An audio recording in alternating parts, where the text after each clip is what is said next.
to maybe create income, but at the same time, maintain the flexibility that I need in my lifestyle. And that doesn't necessarily have to be related to family. As Deborah shared in her opening, sometimes as we're getting older and our parents are getting older, you might need to have some flexibility in terms of caring for your parents. And if the soil of 2020 hasn't shown most of us is that the fact that working can be flexible. We're seeing now people that have never worked from home before working from home. And so this was a concept that, we had talked about before the pandemic, but this has just definitely reinforced the fact that people can work with flexible schedules from flexible locations and still give valuable work and be able to still perform well. So with that, we're going to go ahead and get started. I'm going to try to start recording now. And I got the recording for you. You can go ahead and begin. Oh, okay, great. Thank you. So I'm going to go ahead and quick overview. We're going to talk about why. Why is it important to start with why? Deborah did a great job talking about if it's really about money. I'm going to tell you right now, if it's about money, just get a job. Like, let's just go get a job, because starting a business, a lot of times you're not going to see the money immediately. You can get a check every 2 weeks from an employer. So if it's really just about money, I definitely caution the entrepreneurial route. So let's talk a little bit about why. We're talking about how to identify your expertise, or what we call your sweet spot. And we're talking about customer avatars, designing an MVP, validating your idea, do a little bit of talk about pricing. We'll spend some time giving some examples of transformation statements, or what is sometimes known as elevator pitches. We'll talk about creating community, and Brittany kind of alluded to that with her question earlier about how do you create community around your business, and then organizing some of the back office basics. We're going to hit some of those high points, some of those necessary, federal ID numbers, some of those things that you definitely need to make sure that your business is legit. Does that sound good? So you guys, this is a totally relaxed environment.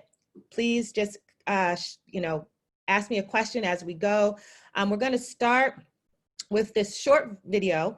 It's about 4 minutes, but I think it's very, very valuable content. And we'll talk a little bit about that to kind of set the stage for the rest of the presentation. Yes, Deb?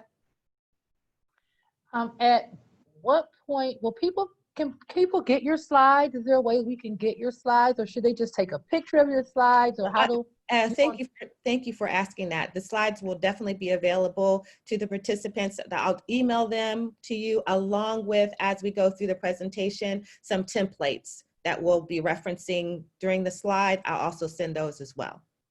Perfect. All right, so it's a quick 4-minute video. And again, it's very valuable. Otherwise, I wouldn't show a video, but I think it really hits the point of why it's important to start with why.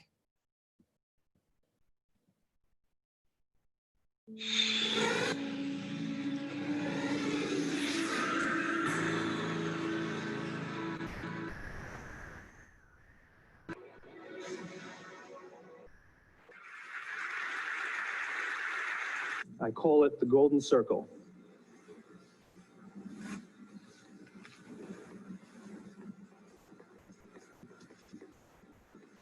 Why, how, what?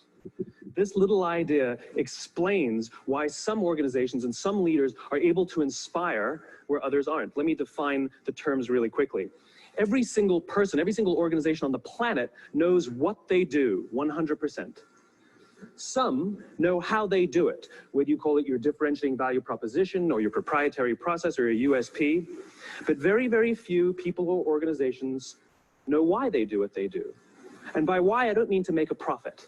That's a result. It's always a result. By why, I mean what's your purpose? What's your cause? What's your belief? Why does your organization exist? Why do you get out of bed in the morning? And why should anyone care? Well, as a result, the way we think, the way we act, the way we communicate is from the outside in. It's obvious. We go from the clearest thing to the fuzziest thing. But the inspired leaders and the inspired organizations, regardless of their size, regardless of their industry, all think, act, and communicate from the inside out. Let me give you an example. I use Apple because they're easy to understand and everybody gets it. If Apple were like everyone else, a marketing message from them might sound like this. We make great computers. They're beautifully designed, simple to use, and user-friendly. Want to buy one? Meh. And that's how most of us communicate. That's how most marketing is done. That's how most sales is done. And that's how most of us communicate interpersonally. We say what we do. We say how we're different or how we better, and we expect some sort of behavior, a purchase, a vote, something like that. Here's our new law firm.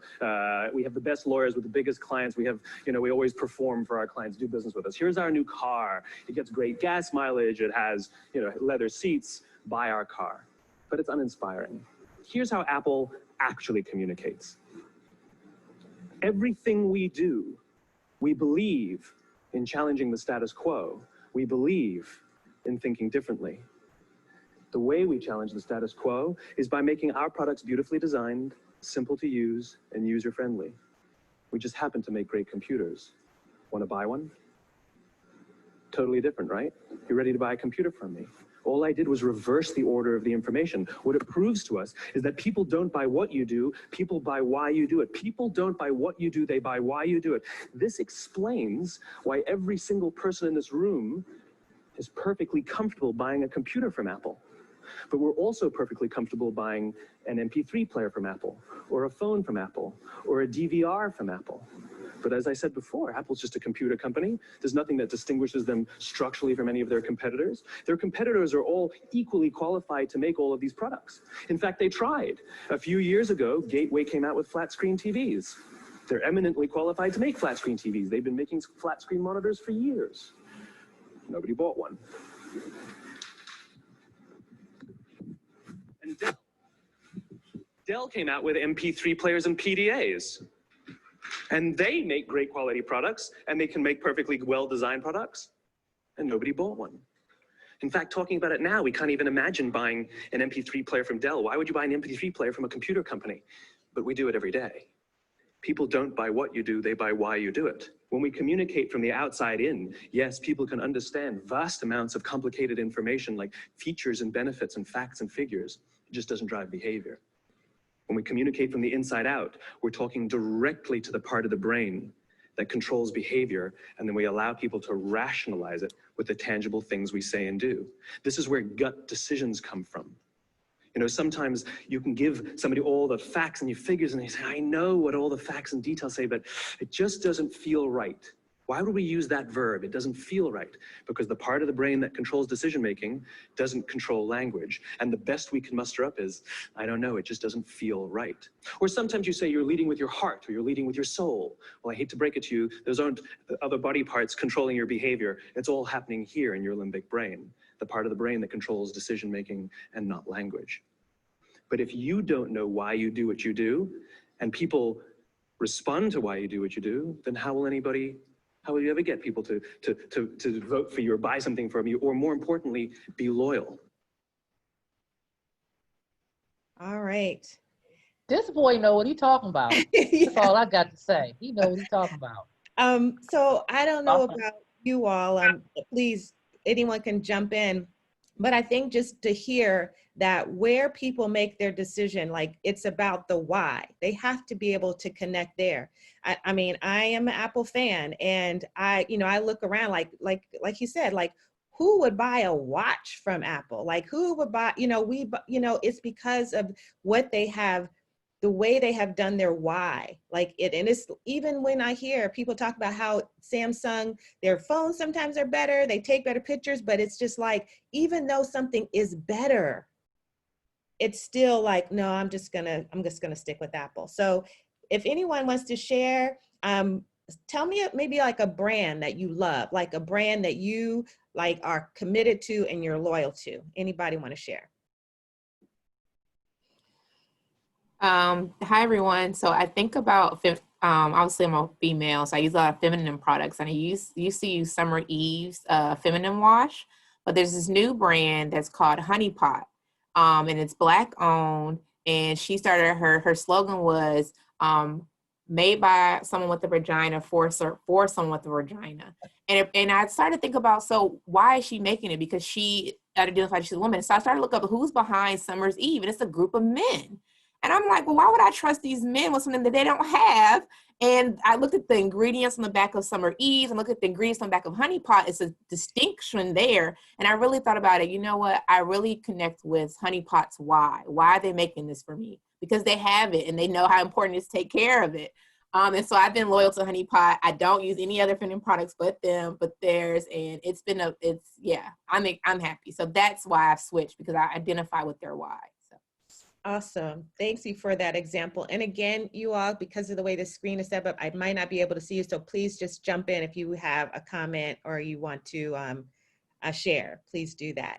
So yeah, it's important. I know for me, it really changed how I started talking about my business. You know, my why is that I just believe that people, specifically women, and even if I want to get more specifically, mothers, should have the option to be there for their families, but at the same time, have some ways to make income. That's my why, is that I believe that's something that serves not just families, but just communities as a whole, when we can, you know, really maintain the structure of the family as much as possible. So that's my why. And so hopefully that will kind of resonate when I say, like, well, how do I do that? I try to do that by helping women identify flexible contracting opportunities. So that's how I do it. And what I do is, you know, provide business development. So all right. So in the interest of time, we're going to keep on moving. But again, remember, this is interactive. Please jump in, because if I can't see you, I don't want you to think that I'm not paying attention to you. All right. So this idea of the fact that you are an expert at something. So when, you know, Deborah talked about, you know, having that seed, like, where can you start? Like, if you don't know, you know, you're interested in starting a business, you know, but you're just not sure exactly what you want to do. You want to start at, like, what are your soft skills? How do you communicate well with people? You know, how are you able to socially and emotionally relate to other people? That's maybe where you can start to identify your soft skills. So once you have your soft skills, you want to then think about your hard skills. Those are just the concrete things you've learned, maybe a degree that you've had, a certification, maybe your training or your background. For me personally, one of the things that I had to realize when I had taken the 14 years off from work and was looking to try to figure out what I wanted to do, whether if that was as an entrepreneur or initially even trying to, like, consider part-time work, I had a big gap. Yeah, I had a master's degree, but I hadn't worked in a long time. And so for me, I decided to pursue a certification as a project manager. So I got my PMP certification. So that was something that I knew could go with my past experience, my degree. So hard skills are things like your certification, degrees, training, or expertise. So what is something you've taught to do, or something that you've learned to do on your own? It doesn't have to be something formalized. You could have taught yourself a language or something. So those are your hard skills. So we got our soft skills, we got our hard skills, and then we're going to think about our interests and passion. What are some things that you would do even if you weren't getting paid? You know, what is something that gives you life when you do it? Anybody want to share some of their interests and passions? I know for me, I'll start. I work out a lot. And so that's something I do, and I don't get paid. And so at one point I was a fitness instructor. That's not what I'm doing right now, but it was something that I was able to say, okay, this is something I know a little bit about. I spend a lot of time doing it. I do it anyway. So I was able to, you know, kind of transition that into a teaching opportunity. Anybody want to share something that they're interested in or something they're passionate about? Just jump in. Jamaica, so two things that kind of go hand in hand that I'm passionate about is helping people and also seeing people being treated fairly. So those are just two areas that I think God has just gifted me in, to want to see people treated, you know, well, and also be like the hands and feet of Jesus. So. Awesome. Awesome. So yes, that's probably something that you do without even thinking, right? And definitely things that you do that I saw a glimpse of that when you gave Deborah the gift. So definitely, you know, if this is something that comes natural to you, you do it without thinking. So thank you so much for sharing. So we got our softs. Oh, yeah, that was me. I just wanted to say, and so Jamaica's finishing up nursing school, right? So see how that makes sense? Absolutely. She didn't tell y'all that part. She But didn't. she went into nursing so she could do what the why drove what she's doing. and not the other way around. Absolutely. Absolutely. So we'll just definitely use that as an example when we talk about our sweet spot, right? So we're going to take our soft skills, we're going to take our hard skills and our interest and passion, and where those things intersect, bam, you got your sweet spot, right? So just using Jamaica's example, she cares for people, right? She's going back to school. That's going to be what she knows. And we can know for sure people are going to pay for some good health care, right? So right where those intersect, she's definitely right in her sweet spot. So that helps you to be able to almost move through, not just intentionally, but with the skills and the interests. So can you imagine what happens if you're trying to work outside of that, right? Like, you know how to bake, right? But you don't like to deal with people, and you just want to make fruitcakes. Well, I'm gonna tell you right now, we got a fruitcake last Christmas, and let's just say it ended up in the trash. So when you think about your sweet spot, we want to think about how important it is to make sure that you're working in an area where those three areas intersect. What you know, something that people will already, that they'll pay for, and then where you emotionally and socially are able to thrive as well. Hey, So Dawn, yes. can I just say one thing about what you just said, especially the emotional, and just remember, we have until 2:00, so don't feel like you have to rush. We don't want to miss anything good. But I was thinking about when I was in California for a few years. I was working on music projects, and I started an entertainment management company, and I was actually very good at it, right? And I had a fair measure of success. People were asking for me after I left, but I still realized that was not what I was supposed to be doing. And so I just wanted to throw out there, sometimes you may be good at it, and you might even enjoy it, but I still think it's important to just test all of those, because that still may not be like what you're supposed to actually be doing, even if you're successful and you may be good at it. Absolutely. Great point, Deborah. Thank you so much for sharing that. So now we're going to keep with this theme that you have decided that you found your sweet spot, right? And so along the lines of what Deborah has suggested, we're going to, we're not just going to take the fact, okay, I have this idea, it's something I'm good at, people pay for it, I'm going to do this. And I would say as a business where we skipped over and are now having to circle back and do, I definitely understand and believe why this is an important first step. And nobody wants to do the research, right? That's not the sexy part of entrepreneurism. Like, that's not what people want to do, but it's critical and key for you to get this part right. So you want to take some time to think about your business idea and research your audience, right? So of course, where do we go for anything we want to know? Google it, right? So you want to Google it. You want to also take some time to think about what are some books that have been possibly written about what your idea is. Is there someone already doing this? And this is definitely a wealth of information can be found. I am a queen of templates. I don't like to recreate anything that I don't have to. So if someone out there is already doing what you're doing, it's not copying, it's not trying to do exactly what they do. Use that as an opportunity to research your idea. Maybe there are some job descriptions out there. Look at those, get an idea. Go on LinkedIn. We'll talk more about social media later. But I will say that if no one is doing it, now you could be a unicorn and have come up with this great idea that no one in the world has thought about. But the reality is that's probably a red flag. If no one is doing what you're doing, it could be a slight key that there might not be a market for it. Now, I had an idea the other day, and I was thinking of this, and I don't know if someone is doing this, because I was thinking about, just the mail and how sometimes I don't really want to go to or don't have time to go to the post office. And there probably is, these days, you think you're coming up with something exciting and new, somebody is usually already doing it, right? So I'm thinking, is there a service where I can email a document to be mailed like FedEx or First Class, or just be mailed in general? And it probably is. I mean, FedEx is probably already doing that, right?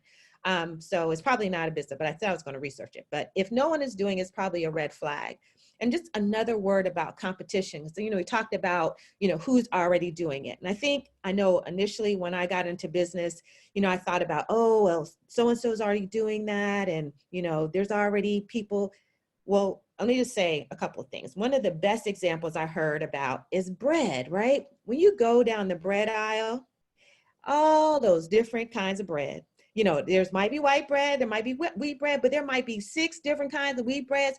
And guess what? All of those companies are in business. Every week you go, you still see Sunbeam, or, all of the other brands, Honey Nature Zone, all of those. So there's room in the marketplace. Don't, feel like just because someone else is doing what you're interested in, that you can't do it. Because you're going to bring your own why to that, right? You're going to bring your own flavor to that. You're going to bring your own way that you connect with people that's going to be different. And I think bigger than that is that what we see now, especially with the internet, the world is your marketplace, right? You have the opportunity, depending on what you're offering, you could go globally. And the reality is that no one, no two, no 20 people could serve 1 billion people. You don't have the capacity to do that. So it's important and it's necessary for there to be more than one offer of a particular service. Hopefully what we'll do today is talk about like how you can differentiate your service offering, how you can identify what you want to offer, and then most importantly, who you want to work with. And I think that will be very helpful. Does anybody have any comments or questions about researching your business idea? Yes, Natasha.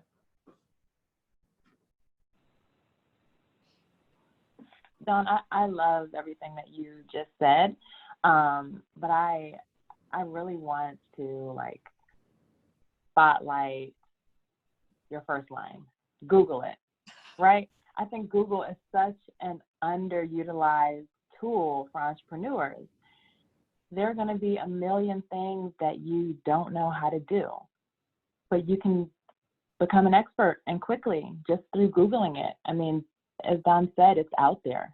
Someone else has done the hard work for you. So it's just a matter of making the time to research what you want to learn and what you want to pull out to apply to your business. I mean, I can't tell you some of the things that I've Googled. You'd probably laugh at me, right? Like just some very basic, simple things. But Google has such a wealth of information. I also want to add to what you said about finding your place in the market, right? So Don's example of all the different types of bread that are in that long bread aisle is proof that there is room for you. People are out there looking for you and you just don't know it yet. So I think it's just a matter of keeping perspective and recognizing that if you've got the idea and if you've got the gumption to move forward with it and you're passionate about it, you build it and they will come. So I really liked what you said about finding your spot in the market and just sitting in that. Thank you so much, Natasha. Yeah, I will Google everything and anything that I can think of that I don't know. So you're so right. I mean, even in preparing for this presentation, I was so inspired. Brittany has like some skills, and I was just like, there's a couple of things like I gotta do this tomorrow, but I'm like, how can I get the arrow to do this? And Google, watch you a YouTube video if you need to try to figure out how to do something. That's usually my go-to. If I got an Excel thing I'm working on and I don't know how to get this right. So yes, can't emphasize that enough. So thank you for sharing. And then Dawn, Jacqueline has her hand raised. Oh, yes, So please, go ahead. Jacqueline. You I have the can't floor. see hand raises, so thank you. I got you. Brittany. You're welcome. Thank you. Yeah, so please raise your hand, and Brittany, please help me. Thank you. Yeah, thanks for this so far. I was just going to say the whole thing about not reinventing the wheel, right? In the sense of, I know as I was gathering information for my business, one of the things that I did was visited websites of other event planners and wedding planners, and just really was able to, like I had my vision. I knew what I wanted and what I wanted to present. But I also knew that even with in that industry, how I could make it smaller to kind of meet what I needed to, meet. But I went to large event companies or, wedding planners, but also the smaller businesses, just so I could figure out where do I actually fit in or where do I want to fit in, So yeah, that whole thing about reinventing and websites were very helpful to me as I was starting off. Thank you for sharing, Jacqueline. And we are going to talk a little bit more about that because I think that's another misconception, right? Is that people start a business and they think they're going to serve everybody. Well, first, we talked about the fact that that's just almost impossible just because of the sheer number of people and the fact, especially when you're starting, it's just you. I think about this, someone on Instagram, and she was a fitness person. And I think she said she was going to offer some type of meal plan or some type of exercise plan. Well, what she didn't realize is how her capacity just wasn't able to basically fulfill the requirements or people that were coming to her. And because she had thousands of Instagram followers, and then she released this offer to all of these people, she wasn't able to deliver. And so instead of the people seeing it as she's just one person, maybe with an assistant, and she just hasn't been able to get to me yet, it created a bad reflection on the business because they thought that she just took their money. And I'm thinking, I felt bad for her because I'm like, I'm sure she's trying to hustle. She had no idea that she was going to get the response that she did. And so instead of people looking at it as, oh, she's probably just backed up, they just thought she was a scam. So I do think we'll talk a little bit more about that, about how it is important to not necessarily think about how many people you can attract or how many people you could serve, but who can you serve well? Like who do you want to work with? So thanks, Jacqueline. We're going to get a little bit more into that when we talk about our customers. Oh, well, and here we are. So just we'll spend a little bit of time here. And if anybody wants to volunteer to just use maybe their idea as like a template for us to walk through, but we're going to talk about a customer avatar, right? So when you start, you've researched your business idea and you're like, okay, I think I got it. I think this is exactly what I want to do. One thing you can do is create sometimes it can be referred to as a persona or an avatar. It's going to be like the person you're going to think about when you're creating your marketing materials or when you're creating your services overall. Who are you targeting, right? So this goes back to the idea of realizing your goal is probably not going to be to serve everyone, but the smaller you can get and more focus you can get on your customers, as contradicting as it sounds, is actually better, because the more you can be clear about who you serve, you can be more targeted in your messaging, and then you're going to attract those people. And so I think about my daughter was taking guitar lessons online, right? And so it's a young woman, African-American woman, and she teaches guitar, right? But she had to start thinking about, she didn't want to just teach guitar. She wanted to teach guitar to young teenage girls. Then it wasn't just young teenage girls, it was young African-American teenage girls. Then it wasn't just young African-American teenage girls, it was young African-American teenage girls who were shy. And so that was kind of that's who she went after. And so she wanted to use, her instruction of guitar to really bring them out. Of course, they were interested in guitar, but just an example to show you how what they sometimes call it a niching down can be very helpful. So we're going to look at a customer avatar. So we're going to think, I just thought she was cute. So I was like, okay, we're going to use her, but we can think about any business idea. So if anybody wants to volunteer an idea they have, and we can walk through how we would create a customer avatar for their business. Anybody want to volunteer? If we don't have any volunteers, that's fine. What we can do is I'm going to talk about the elements, and this is going to be one of the templates that you're going to get at the end of the presentation I'll send to you. Yes. Thank you, Dawn. Carla raised her hand. Carla, okay, yes, Carla. Hi. Hey. Okay, the idea for my business is I want to do more women's health, like natural health. which includes like vaginal steaming and all of that. So that's my idea. Absolutely great, great. And so as we're talking about Google and people that are doing it, I just thought about it. Have you heard of the Well Nana? Any of my 90s hip hop fans might get that reference, but there is a, it's called the Well Nana. So when you get a chance, Google that, but definitely this sounds amazing. So we're going to start with, we're going to use Carla's business idea and walk through this customer avatar.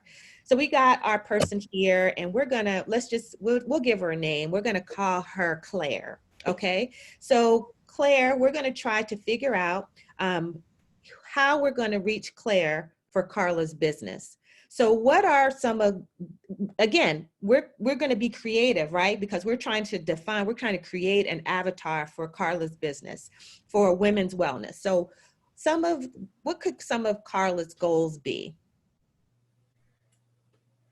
Are you asking me or are you asking the other? Anybody, and I'll kick it off, right? So I'm gonna say, not Carla, I'm sorry, I said Claire. That's a little too close to Carla, but we're gonna go with Claire as our avatar, right? So Claire really is into natural products, right?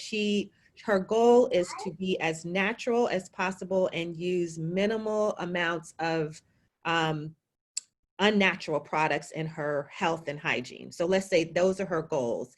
And so she values pure ingredients. She values women-owned products, you know, she's like kind of going back to Brittany's thing. And she also values, let's say that they also need to work. So let's, anything else about Claire? So this customer avatar worksheet helps you just break out all the things about Claire. Where does Claire get her information? What books does she read? You know, what magazines does she subscribe to? Are there any blogs that she goes to? Are there any wellness conferences that she attends? You know, are there any big names in the health field that she follows, right? Then we're gonna break it down even more and talk about Claire. How old is Claire? So Carla, let's think about your business and we think about what ages do you think your business would target? What are the ideal audience for your business? So I'm thinking I want to target more of, what am I trying to say? I guess probably between about 18 to 35, 40, just when people make babies the most, I guess. When you are, when you are, in those stages of creating. Premenopausal. But really, that's the main thing. But I want to be the whole scope of women. Absolutely. Right, but I'm focused on that one. Okay. Good. And I thank you, Carla, for saying that, because what I also want to say is that just because you create a customer avatar doesn't mean you won't serve other people, right? It doesn't mean that you won't serve the 50 plus, but this is kind of to get you in your target of where most of your messaging is going to come, because guess what? Even when you're targeting a group, other people are going to see it. And they're going to, if they're interested, they're going to also still support and buy from you. So just having an avatar doesn't limit you. It just kind of targets you. And that still means other people are going to come along. So we got Claire. We're going to say Claire is, we're going to say she's like 32. Of course, she's female. We can say, let's say that she's married. And let's say maybe she has her first child or maybe not, right? So you have the ability to kind of in your imagination, create your avatar, right? Say, this is kind of the idea I have of who I want to serve, and it's going to like start you on the right path, right? So like, what would we say, what kind of work do you think Claire does? I don't really know. Okay, that's okay. I don't know. We don't know what kind of work she does. We're going to say, let's say that Claire is she is an analyst. That's a big government term, right? So people in this area, she's an analyst.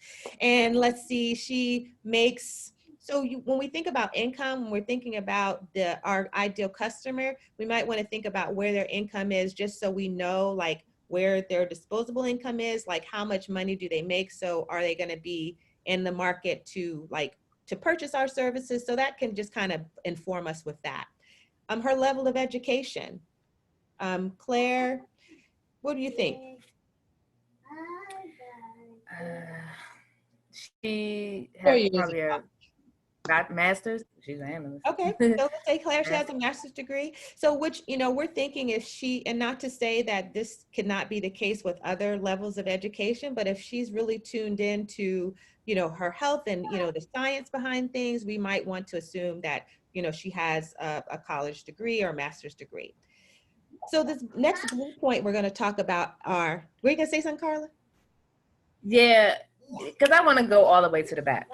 Okay, Because okay. all the way to the beginning of who Claire is. Because my initial, the person I'm targeting is the person who is uneducated, right? The person who doesn't know anything about themselves.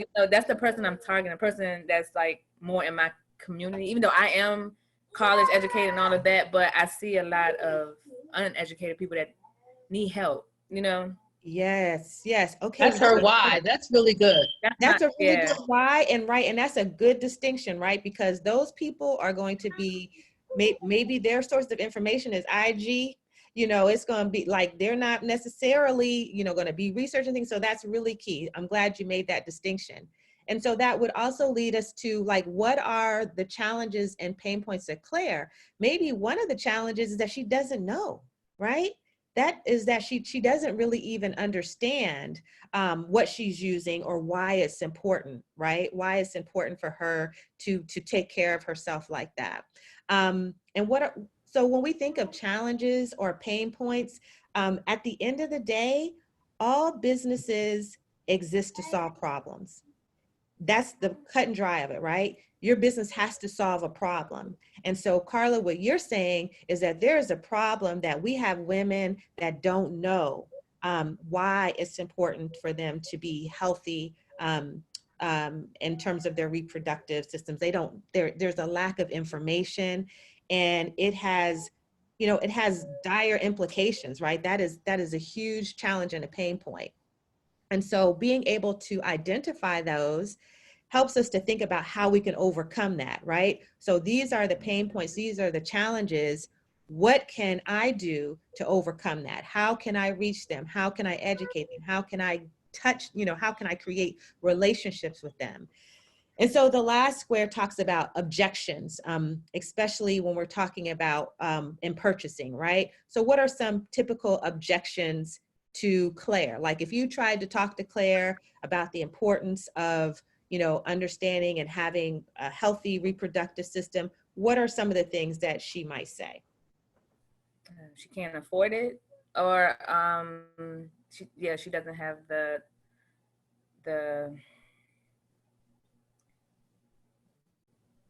really, that she's just going to depend on her doctor, really, or really, because we depend on other people to tell us, and we don't want to know for ourselves, or like, I don't feel like reading that, or I don't have time, I have too much to do, type of thing. So that's what I would say.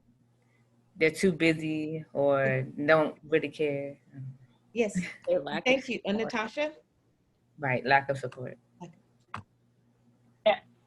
Those are great. And to add, maybe she doesn't know what's accessible to her. Yeah.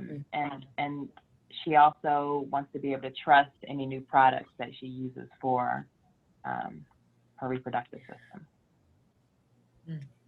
And also maybe some people think that that's what white people do, type of thing, like we don't do that, because some people don't even know the history of vaginal steaming, because it's really not. It's in Africa, India, all of that. So Hey, Dawn, I just want to say how much I'm actually like getting excited the more Carla talks. I love what she's talking about, because clearly she's not focusing on the money. Clearly that's not what she's focusing on, but you will reap a harvest when you want to help people. And just all of those things, like that is just a real thing. Living in Anacostia, it's a real thing. Ignorance, just a bit. No one's ever talking about that. No one's ever thinking about that. You're 30 years old with 5 children. That's just not even something you're thinking about. But just to hear Carla think about that and want to fill a void that the people who need her don't even know they need her. That is just so encouraging, Carla. And I really don't want you to, I want you to make this happen. I want you to be really, because this is so necessary. And I'm just getting excited hearing you talk about it. I'm thinking about it. And so I'm glad that you had to back Dawn up. It's like, no, I'm not looking for the college educated woman that I'm not looking for you back in 1990, you know, when you was working for IBM. I'm looking for the one who needs something and they don't even know they need it, and then they can't afford it. And I'm sure, Dawn, you'll talk about what her challenges are going to be and the resources, the resource route that she'll have to go, because she's not targeting people who actually can pay for it. So I'm just encouraging you, please keep doing this. This is great. Jamaica will come and help you. That's right. Absolutely. She'll Yes. help you for free. Thank you. Thank you, Deborah, for that. And that's key. We didn't talk about location, but that also is right. We want to say where does Claire live? You know, like Deb, does she live in Anacostia? Does she live East River? Does she live, you know, what type of area does she live in? So hopefully this was helpful, at least to get you in the frame of mind to start thinking about, you know, who, and this, you don't necessarily have to have just one. And so to Deb's point, so if we started thinking about, we know maybe Claire may not actually fund, you know, what we're going to do. We could like maybe put a doctor's office, right? Or a clinic, right? We could put a clinic up there as one of our avatars, right? And we could say, what are the goals of the clinic? And maybe what are some of their challenges? Maybe the clinics aren't really easy to, aren't able to connect well to Claire. They don't have anything in common with Claire. They don't have people that look like Claire that work with them. They don't provide resources that are relevant to Claire. So how could you step in with them and partner? Yes, Natasha.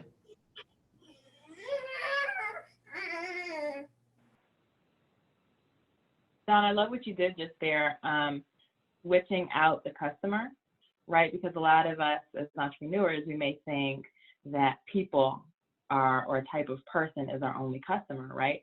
But we can also think of businesses as our customer, right? So switch in a clinic, just as Don said, is your customer, and those are two different avenues that you want to pitch to, because they will both be able to buy your product or be able to support your business. So I love that. I love that you just added that.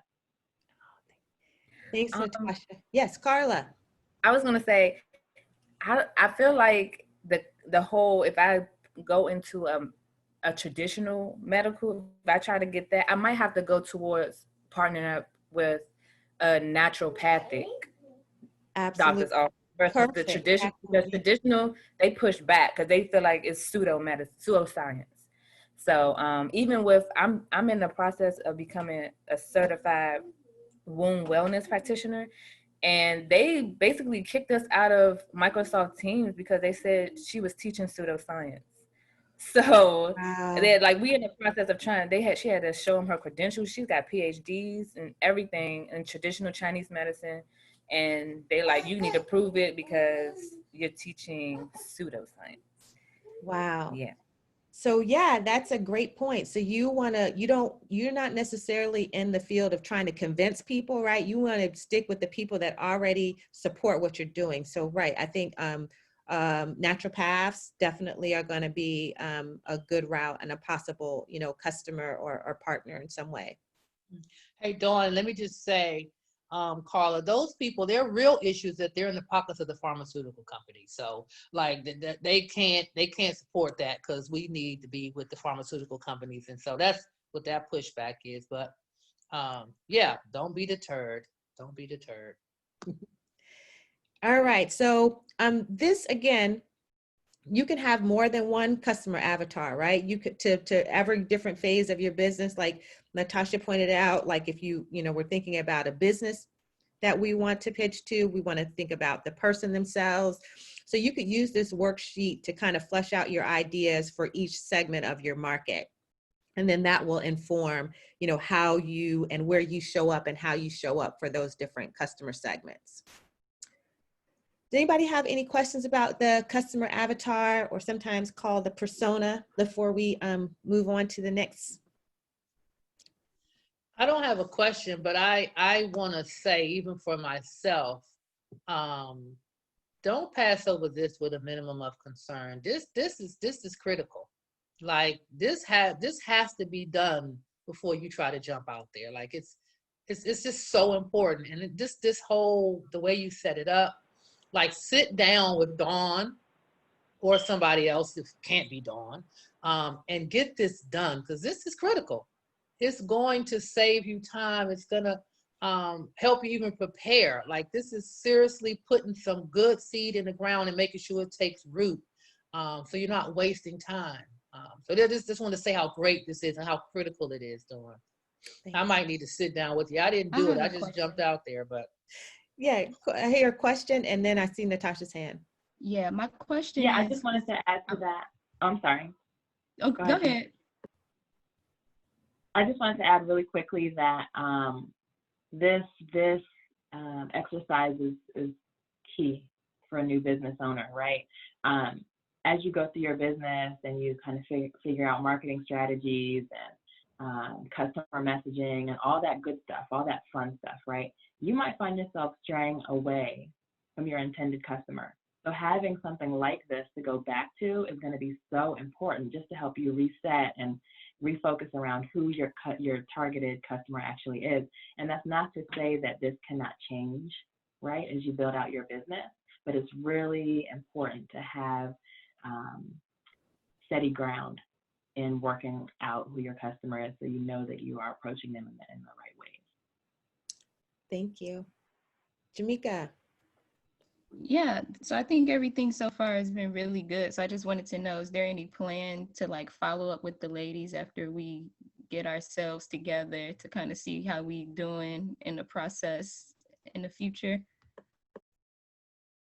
I can say that I hope that you guys would welcome, maybe, so they're in the fourth quarter of 2020. It's always, that's where the game is won, right? You watch a football game, everybody playing hard.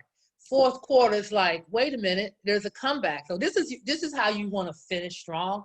I would love to check in the first of the year and do another one of these, and just see what you've done, where you are. And again, Natasha and Dawn and whatever I may have to offer, we're available, like for hire. Not just kidding. We're available to help guide you along. Next month, if you be like, you know what, I'm working on my avatar, I'm ready to do it, I have no doubt that Dawn will be more than willing to help you put that in place. So we're not going to just try to get you started and abandon you, because we really are doing this because we want to sow into your businesses, into your whatever it is you're trying to do. Because when you win, we all win. And so, no, we won't abandon you. We're going to do another one at the first of the year and see what kind of progress. If we got any sprouts, is you know what's going on. And we're here to support you guys throughout this process. So I'm just going to speak for Dawn and Tasha. They're not going to abandon you. No, absolutely. And I totally agree, because this is definitely an overview. We probably could have done just a session on customer avatars, right? So I personally, just because I know just with time, I really love working sessions. And so maybe that's an idea, Deborah, of, something we can, spend some time getting into a topic area and really work on things. And so 100% agree with what Deborah said. So yes. Okay, and Donnie, you have two people that are raising their hand like to speak. Jacqueline, you can go next, and then Monica will also give you the floor. So Jacqueline, you can go. Yes, I was just gonna say, this is so good. And sort of piggybacking on what Natasha said, in a sense of, when you make a business plan, you're looking at it and you don't just leave it there, right? You have to go back to it and review it and just make sure you're still on target, that you're still doing the things that you've set out to do, your values, your mission, et cetera, et cetera. This thing, as far as the avatar and the persona, I think it's not just like you sit down and you do it. But I think Natasha mentioned this, you go back and you're like, okay, is this really still what I want to do? Am I reaching the people who I need to reach? Do I want to refine a little bit? And, so I think this is just so good, not to just do it and put it away, but to do it and keep it as a working tool as you're moving along with your business. Absolutely. Thank you, Jacqueline. That is great, great advice, definitely. And Monica? Yes. My question is, will this session talk about or address, I guess, in going along with the seed planting one seed per hole, or could you potentially put 2 seeds per hole? Not meaning 2 separate businesses, but a partner. Oh, absolutely. Absolutely. And just so that I'm clear, Monica, so when you say a partner, like another person, or you're saying another idea, or in terms of another persona? Another person who would start with you. Like Oh, maybe in finding someone who would want to start with you, like ideal absolutely. person. Yeah. Yes, yes, yes. We're going to talk about that when we get to the resources. There's a book that I would love to, I'm going to share with you, and I'm going to talk a little bit about why I think that book is important, and it specifically talks to partnerships. So definitely. Thank you. Okay, great. One quick thing too, Dawn, is that sometimes, and Natasha was alluding to it, and Jacqueline and you as well, sometimes the actual work, when you get into the work, it'll take a natural shift. You know, you'll set out to approach one demographic, and somehow a whole other demographic is going to be drawn to what you're doing. And so it's going to kind of change your avatar, you know, inadvertently, which is fine. But the thing is, you've got a plan, you've got to have a plan, and you have to seek out. And then sometimes that just happens naturally. That's what has happened with me. And so, yeah, it's Absolutely. And so, right. And so then you'll definitely just go back to this template and say, okay, now it's not just Claire. Now I got Sarah, who is a totally different, you know, avatar in terms of some of these avatar characteristics that I put. You know, what do I need to know about, you know, Sarah? And so then that's going to also shift, not necessarily shift, but maybe even extend some of your marketing strategies. So great, all great points. So now we're going to talk about, we've done a little bit of research, right? We've got our customer avatar. And again, I'm circling back around and being vulnerable and transparent with you all to say, these are where we missed it, right? This is what we didn't do. And so I want to definitely encourage you to take the time to identify 3 to 5 potential clients that you can talk to, right? And so we're going to stick with Carla's example. And so, you know, we might talk to we definitely want to find maybe a Claire, but we want to also reach out to a naturopath clinic as well, right? So we're going to identify 3 to 5 ideal clients to talk with, right? And so we want to make sure that they want what you have and that they can actually pay for it, right? We want to reach out to them directly. We don't want to send like a general call on our Instagram page or on our Facebook page. You can definitely use those. You can use your social media, but you want to actually talk with them. And I'm not a phone person, but you have to talk to the people, right? This is not something that you can send a survey or just send an email or text and ask a couple of questions. And the reason why is that when you're asking these questions about your business, you want to hear, where are they pausing? You know, where are they really excited to give you the information? What are the things that sound like, you can hear in their voice that maybe it doesn't really resonate with them? So I want to say, just definitely take the time to schedule these. We're going to call them discovery calls, right? So we're going to identify 3 to 5 people that you can schedule these discovery calls with. And they're going to be 15 minutes. So I like it when someone can tell me up front how long something's going to take. So usually, they can tell you, you can say it's going to take 15 minutes. Do you have time for me? I have a business idea. So we're going to talk a little bit about like how you can even phrase what you're going to say to them. 3 to 5 clients. And our goal, let's be clear, this is not a sales call, right? So you're not calling them to pitch to them, right? You're trying to help inform yourself about your business. We want to figure out what are their priorities. You know, we've talked about their problems and their pain point, and discover ways that you could possibly help them overcome them. I'll use my work with Deborah as an example. You know, when we bought this house, one of my pain points was that it was very small, and I was very discouraged because of the size. Not only that, I have, because of my family and just, we had lived in Georgia, we lived here, we lived to Georgia, we came back, and I had never really put the time in to really make my house like a home. I think I always just thought about functionality. I need a couch, I need a table, I need chairs around the table. I didn't think about design, but I was getting to a point in my age where I was like, I want to walk into my house and I really want to love it, but I just didn't know where to start. I kind of knew what I liked. And so those were kind of my pain points. Like, I already was frustrated because the house is small. I knew I had some, I knew what I liked, but I didn't know how to make it together. And I told you I got 4 children and I didn't have time. So those were my pain points, right? And so working with Deborah, she was able to help me overcome them by being able to provide her service. So again, the goal for these calls are for you to be a listener, right? So this is not for you to really, you know, share a whole lot about your business. You want to tell them what you're doing, but this is like an information, almost marketing. This is still, we're still in the research phase. So this is just kind of maybe a way that you could talk to your person, right? You can give them a call. You can probably say this on email. You could send this to them. You know, hi, I'm preparing to start a new business for vaginal steaming, and I'm gathering more information, and so I can share my services in a more targeted way, or for whatever reason that you want the information. I want to see if my services address your challenges and needs. Would you mind talking with me for about 15 minutes about this? So that's just a little script that you could repurpose, put your own flair, your own personality in it. But this is something, this is how you would request a discovery call. And then here are some examples of questions that you could ask during that call.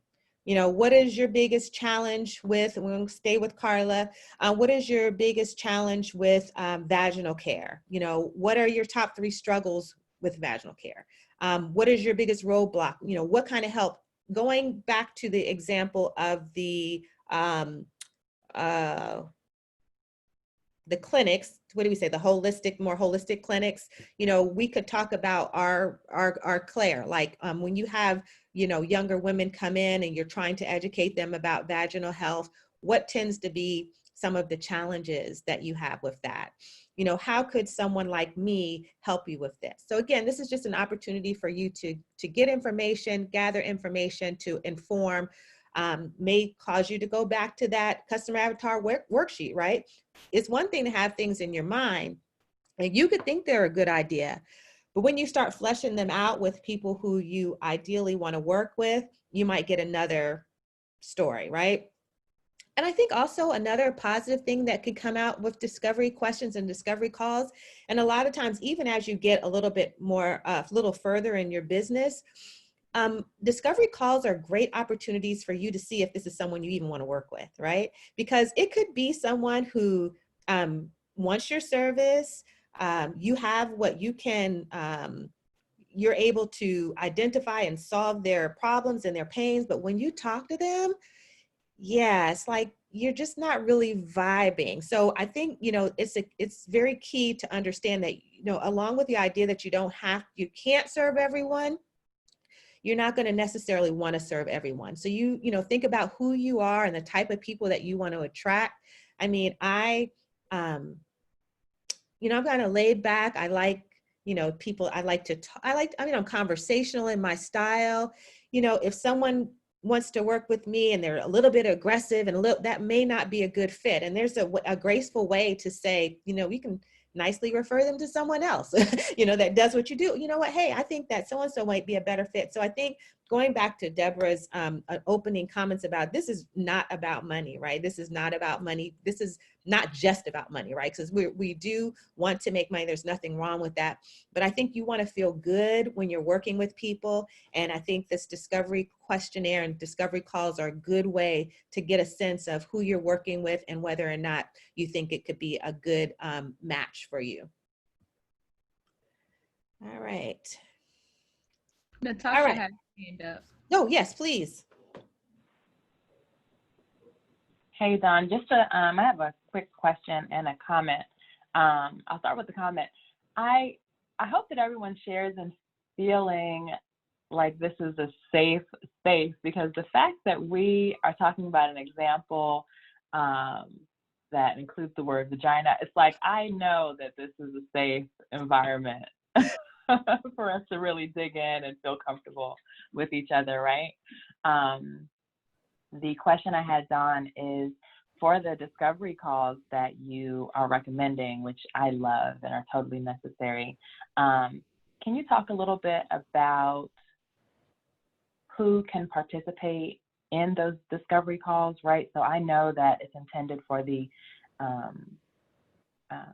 for your potential customer, but can you talk a little bit about how you can kind of apply a discovery call to maybe finding a mentor or talking to somebody else in the field who is doing similar work? Absolutely. Great. That's a great comment or question, Natasha. That's great. So yes, these discovery calls are not limited to your customer segment. You know, if you're looking for someone, a mentor in the business field, you know, someone who's already doing what you're doing, this is still a really good model to follow. Again, can't say enough about 15 minutes. People are busy, you understand that. And I think that when you can, and you know that you're prepared and what you're going to say is very targeted, you have your questions available in advance, this can definitely be used in addition to maybe even when we're talking, like Monica brought up the point about partners, right? If you're seeking to work with someone, you want to bringing someone onto your business, you know, the 15 minutes may not make you sell you on the decision at that time, but at least it's the introduction and you can kind of get a feel if it's something to take a next step.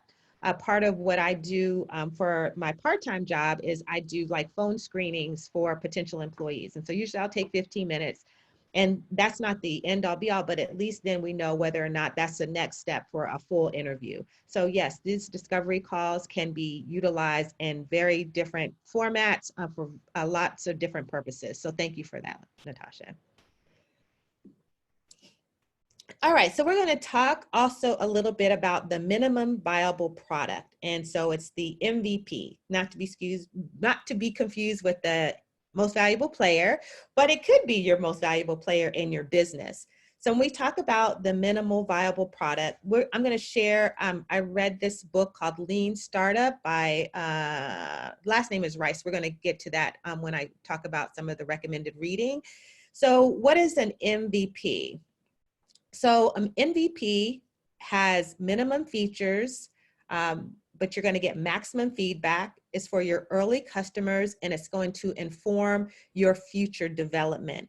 And only because I know her, and even though she's not on the screen right now, I'm going to use Jacqueline's business as an example, right? So, you know, Jacqueline does events, and if we're thinking about, we'll go back to when she first started, and she wanted to just kind of test the market on it with an MVP. So maybe she would say, I don't want to go all out, right? But I want to kind of test the waters with my business. And so let's say maybe she would say, I'm going to host a tea, right? So that's something small that you can kind of get your arms around. It's not going to require a huge financial investment, but it'll give you an opportunity to get feedback on your service. So that's what I want you to think about when you think about an MVP.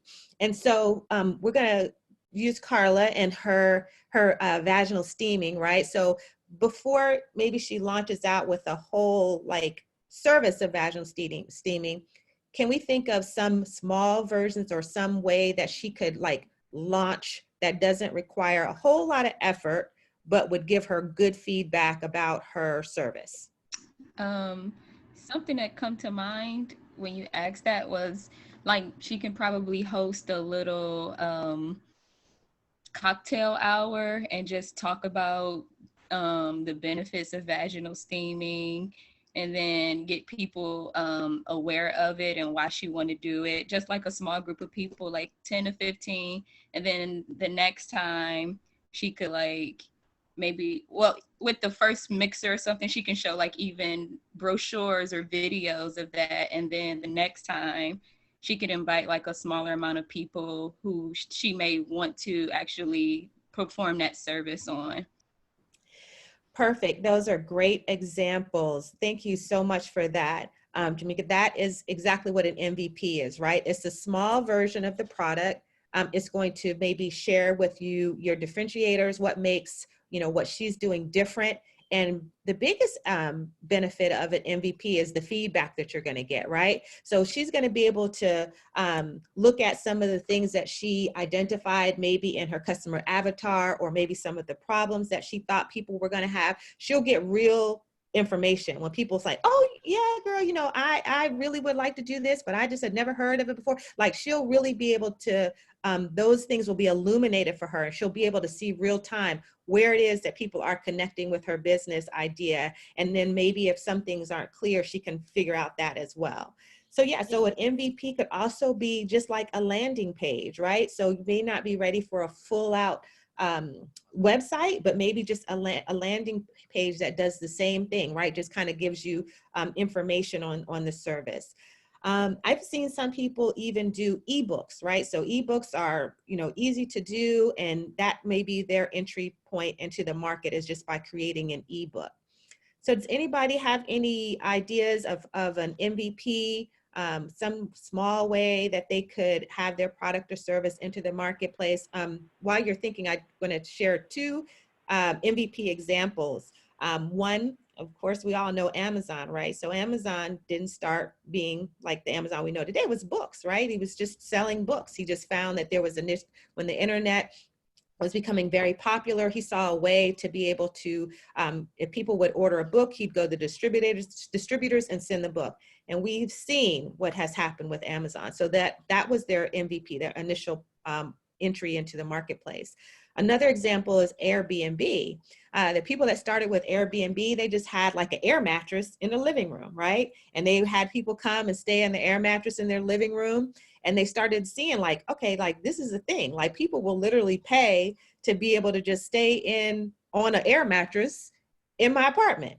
So from that initial minimum viable product, we now have this big company that we all know as Airbnb. So just to give you some ideas that, things that we've seen most likely didn't start out like that. And so if anybody wants to share or get questions, Natasha. And I see Natasha because she's on my screen. So please, if you have your hand up, I don't see you. Brittany's helping me with that. Yes.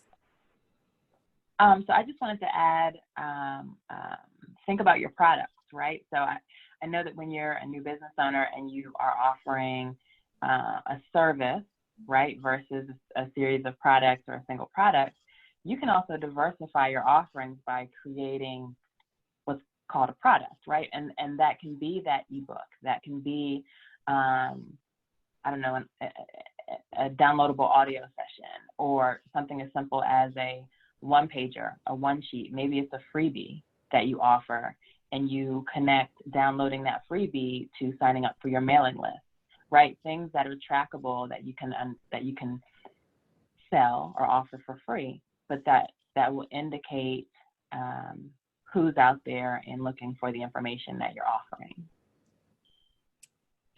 Excellent point. Yes. Dawn. Yes. Yeah, that's good. And Tasha's always doing that with me. And before the session is over, I feel like I should at least tell people a little bit more about what I'll do, but I'll do that later. But she's always talking about that, like linking things to things. So you whatever your product is, you can also have like a product that's linked to that. Like she said, like a one page or a downloaded an audio session or something. But when I was thinking about the mixer that Jamaica mentioned, just the event planner and me thought, when she has that mixer, it would be good to maybe serve natural foods, right? And maybe have natural juices and things like that. So to connect your health with the event.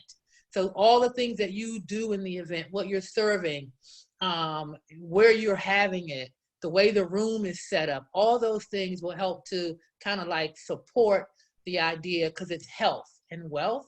And so, yeah, I was just thinking like that. Like if I was planning that event, yeah, we'd have natural foods. There'd be some plants in the room. Like we would make it the environment that would support what it is she's trying to do, even though it's vaginal, you know, health or whatever. So it's like you can do all of those supporting things to help your MVP shine even more, I think. Great. Thank you.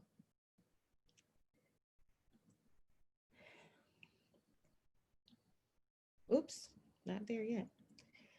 All right, their transformation statement, or also, well, actually they're two different things, right? And so this again is another template that I will be sending out.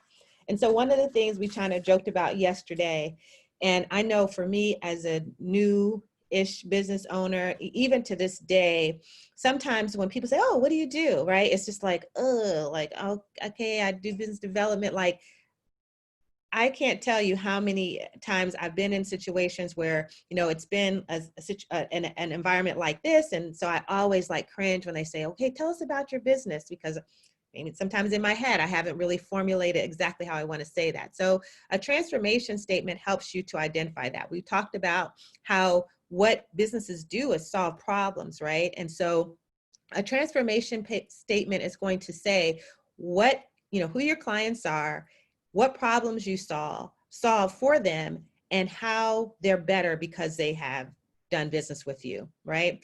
And so one of my good friends has given me permission to share her transformation statement. We've been working together, supporting each other for well over a year now. And she has a mediation business, and she really wants to focus on helping couples, helping couples, right, through rough spots. And so she's given me permission to read her transformation statement, and let's see if we can segment it out and fit some of these parts into this chart. So her transformation statement is, I guide desperately dissatisfied couples through a private, personalized process to determine relationship viability so they can move forward with clarity, confidence, and mutual cooperation. So when I read that, right, and so she uses some really strong emotions there, right? She says, desperately dissatisfied. Like that's just not, you're not just, you know, it's not one of those days you're just not feeling each other. No, desperately dissatisfied, right? So they're desperately dissatisfied. She's going to provide a private, personalized process. And how are they going to be better after working with her? They're going to move forward with clarity, confidence, and mutual cooperation, right? And so your transformation statement, you know, at the bottom, it gives some other statement examples. We help clients by charting a course through complexity and disorganization to reach simplicity and confidence. And so this is a worksheet that can help you to use this to formulate your own transformation statement. You know, thinking about power words, thinking about emotions. How are people after they work with you better? What problems do you solve, right? So, you know, again, when I think about Mommy Match, we think about women and women, specifically moms, that have a desire to still be the primary caregivers in their household. We help them to identify ways to make money, right? And so I could throw some more power words and some emotions in there. But again, this is an example of what you can use to create your transformation statement. Along with that is the elevator pitch. And so when we hear elevator pitch, it's usually just like literally because it's that 5 minutes that you're in an elevator with someone, right? So someone says, hey, what do you do? So you want to be able to, in what it would take for you to get from the next floor to the next, be able to tell them about your business. And so straight to the business without missing any important points. So here's the example. I run a social media marketing agency that manages your social accounts for you so that you can receive quality results without spending time on it yourself. So just in that, hearing that, I'm hearing the problem is that the time, right? So this is something that is going to free up my time. And not only that, it's going to give me quality results, right? So also you could do one with a twist. So what a twist one does, it offers a shocking statement or a fact to leave a lasting impression. Here's the example. With an engaging social media presence, you can develop substantial brand awareness. But without one, your business might as well not even exist. I show clients firsthand how successful they could be when implementing a social media strategy. So that's another good example. I've heard another one that I like that just kind of starts with a question like, you know, have you ever woke up and just did not even know what day it was? Like, you know, maybe for something that wants to market a planner or something like that. So we're going to keep going. So we're going to be finished in a minute. Got a little warning here. Pricing. I know this is always usually a difficult one, right? Because we're like, I don't know how much to charge, or I feel bad about charging. And so this is a sticky point for a lot of people, right? And so sometimes if it's a product, it's probably a little easier to determine what your pricing is, right? Because you think about what are the materials costs? What are my overhead costs? How do I need to price it so that I'm making some revenue? With a service, it's a little different. And so with services, one way that you could research that is to look again at competitors. What are people already charging, right? What are competitors pricing for the same offering, the same service? But also, what is the perceived value to the customer? Let's go back to our Apple example, right? There are lots of computers out there that do exactly what MacBooks and all of the other Apple products do, but there's a perceived value to the customer that will allow them to pay more for that. So perceived value, again, when we talk about starting with why, and we talk about the part of the brain that makes decisions, it's really what's the perception of the customer.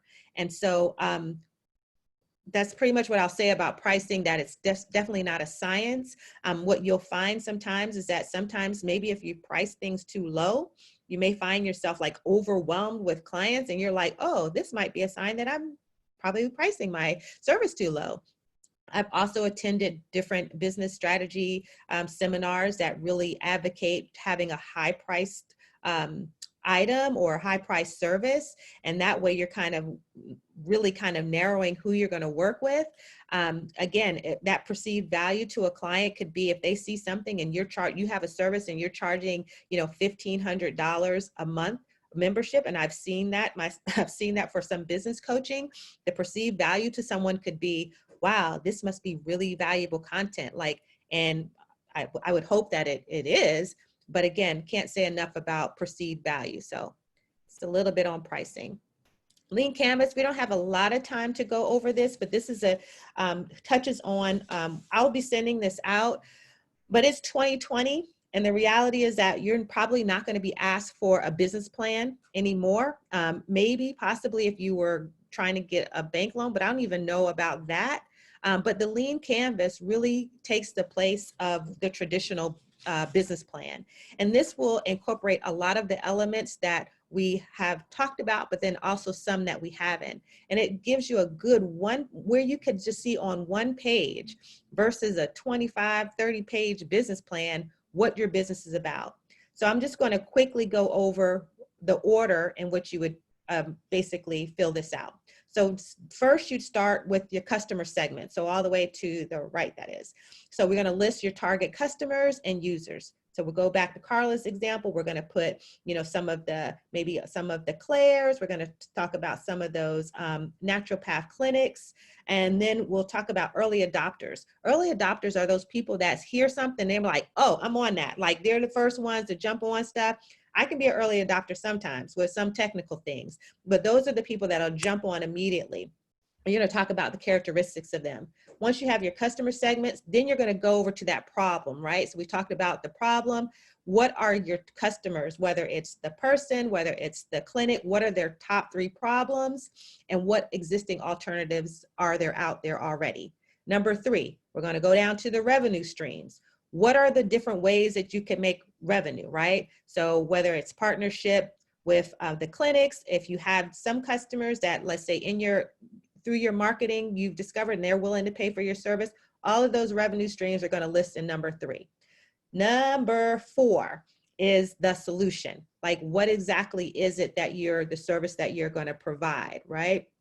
Number 5, what is your unique value proposition? This is where we talk about the fact that just because there's a whole aisle of breads, there's some value proposition that you say that you're going to provide. Like, what makes you different? What is unique? And what is your compelling message that turns people that are unaware into an interested client, right? So that's number 5. After that, number 6, we're going to talk about our channels. What are the different paths to your customer? Everybody's business model may not utilize social media, right? But that could be some channels to your customers. It may be, relationships. It may be, what are the different ways that you can reach those customer segments in number 1. Number 7, your key metrics. What are going to be the numbers that you are going to use to tell you and inform you how well your business is doing?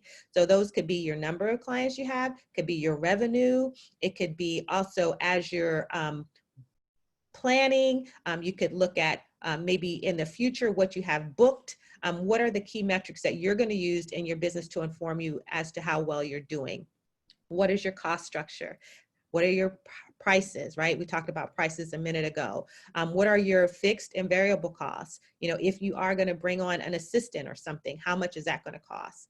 And then what is the unfair advantage that you bring? Kind of similar to number 5, but what is your unique that cannot be copied? What is the one thing about you that another business wouldn't be able to copy? So again, had to kind of rush through that, but I'm going to send this worksheet to you as well. All right, moving.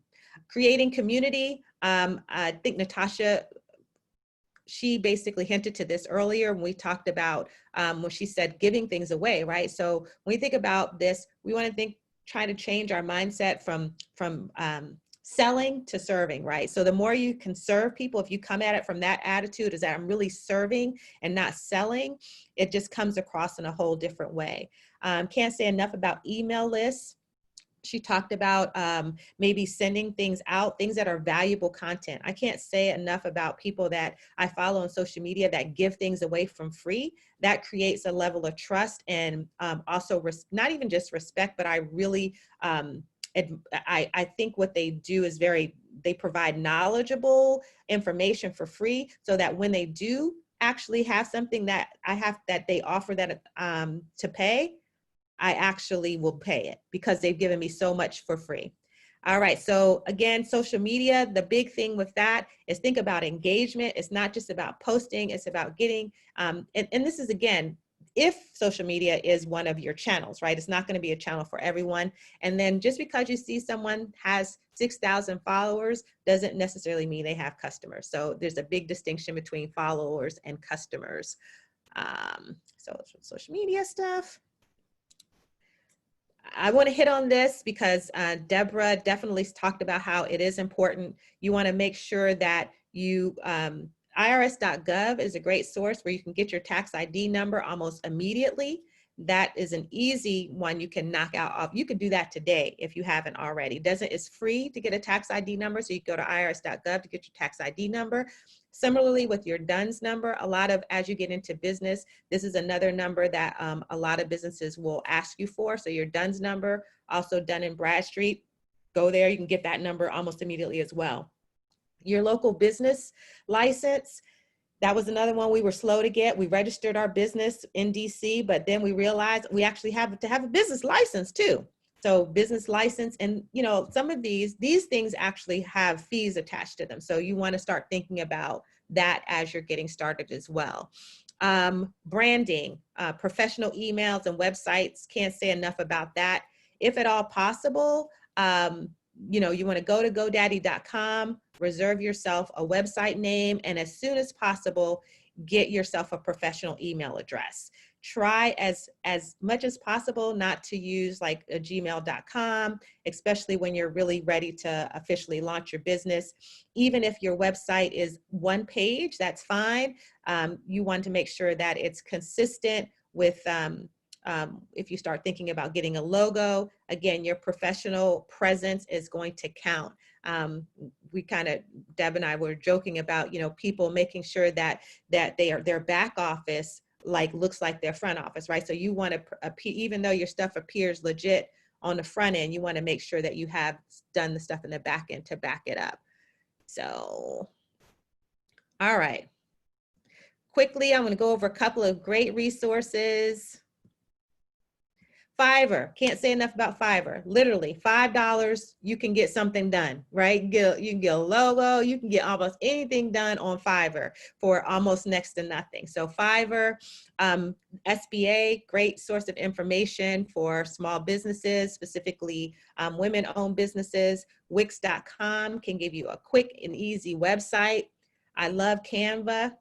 Even someone like me, I feel like I'm just above average in terms of technology, but Canva makes it really easy to make really pretty graphics, and it's very easy to use. QuickBooks, back office basics. You want to go ahead and get yourself a business account started. And once you have that business account, you can get a QuickBooks account for maybe, that would work alongside of your bank account for maybe less than $20 a month.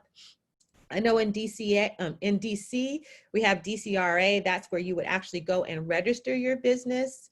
DSLBD is the Department of Small and Local Business Development. They have tons of resources. They also have the CBE program, which is a Certified Business Enterprise Program. And in order to do business with DC, you have to be a CBE. Shout out to my girl, Stephanie. I see her here. Stephanie is a CBE. Our business is a CBE. Again, tons of resources out there once you get that certification. What to say, virtually. So again, another thing people probably don't consider, they think it might be out of their price range, but a virtual assistant. It is not that costly. You could probably get someone to help you out for maybe 5 hours a week, if that, maybe to do some research. So definitely don't count that out as a potential resource even as you're starting out. DeannaMason.com, she has been a huge help to me over the past 2 years, and really a consistent source of inspiration, as well as just concrete education around starting up businesses.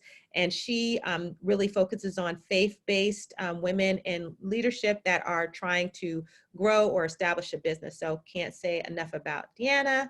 And the recommended reading, first, Lean Startup. That's where the concept of the MVP, that was a great book, talks about how you can like really just kind of look at your business from the simple aspect of it at first, and how you can use like minimal feedback as you grow. So Lean Startup is a great one. Rocket Fuel. Monica, I didn't forget about you. Rocket Fuel, I love this book because it talked about the importance, if you, how great businesses usually have someone who is like the visionary, right? And then you have the implementer, right? So you have the person that has all the great ideas, but then you have that person that's gonna be like, now, how are we gonna do that? Like, that's not realistic. So Rocket Hyatt, this book was great when it talked about creating community. We didn't spend a lot of time talking about that on social media, but a lot of people have built their businesses on social media, and Platform is a great book that talks about how to engage people and how to really create community online. Again, can't say enough about the fact that it's really about engaging. It's about exchanging, and people feeling that they're part of something, that they're heard, and that they're not just you giving information to them, but they're connecting with you as well. I feel like I sped through the last ones, but are there any questions? Any comments? Again, the last few bits were a little quick, but I'm going to be sending out the presentation as well as the forms, well, the templates that were referenced, the customer avatar worksheet, the lean canvas, and the transformation statement, blank one of those. Perfect. And Dawn, we do have a question. Carly, go ahead and unmute yourself. Yes. It's not really a question, but I wanted to add another book that I've been reading. It's called The E-Myth. I don't know if you heard of that. And Mhm. it basically helps you, it helps save you from making those mistakes. Like when you are a person that's starting a business alone, say like if I'm doing vaginal steaming and I'm trying to be the assistant, the operations, everything, I'm trying to do all the jobs and steam the people. It's like teaching you how to get a team, basically. Like you can't do Okay. everything on your own. You have to kind of sit back and plan, and then like you said, remember why you're doing it. Don't lose that focus, because then you will start to hate it. You know what I mean? That kind of Absolutely. thing. That's So I would great. recommend it.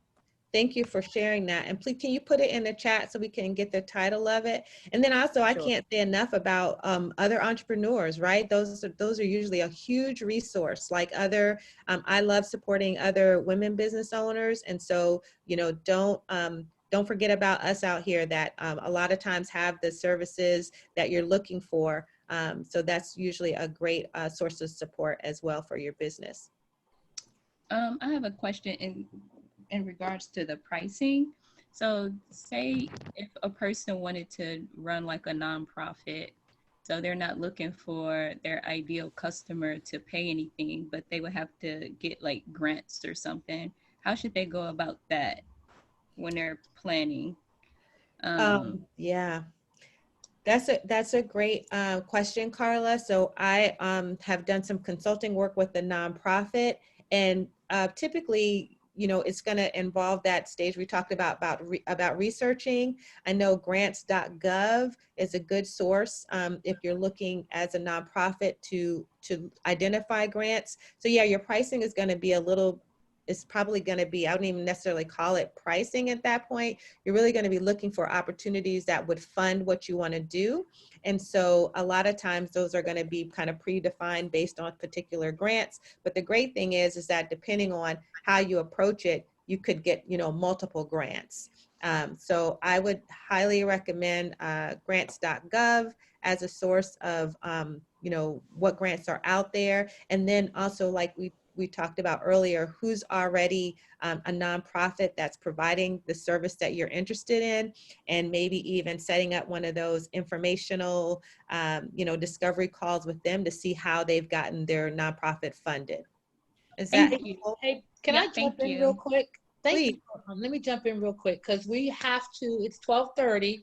And I was thinking that we want to take a quick little break, a little potty break, and then come back and let Tasha do her session, and then save the last part of the symposium for questions, right? For both of them to just kind of answer questions.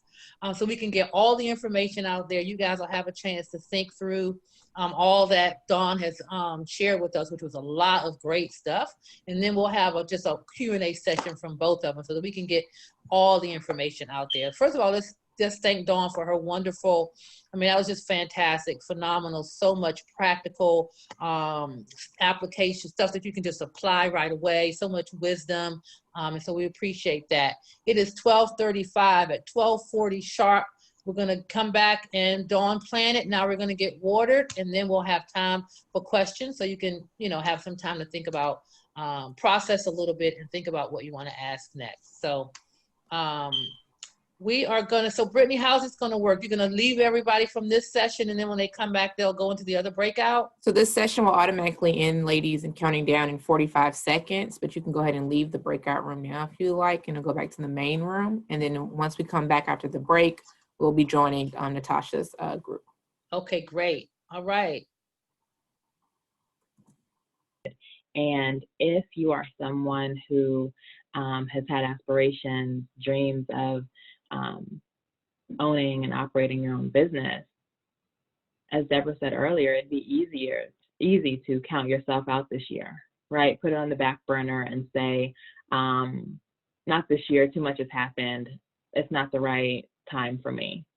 But I completely agree with what Deborah said earlier about this actually being the perfect time for you, right? We've seen so much adversity this year, and adversity and challenges are the name of the game for entrepreneurs.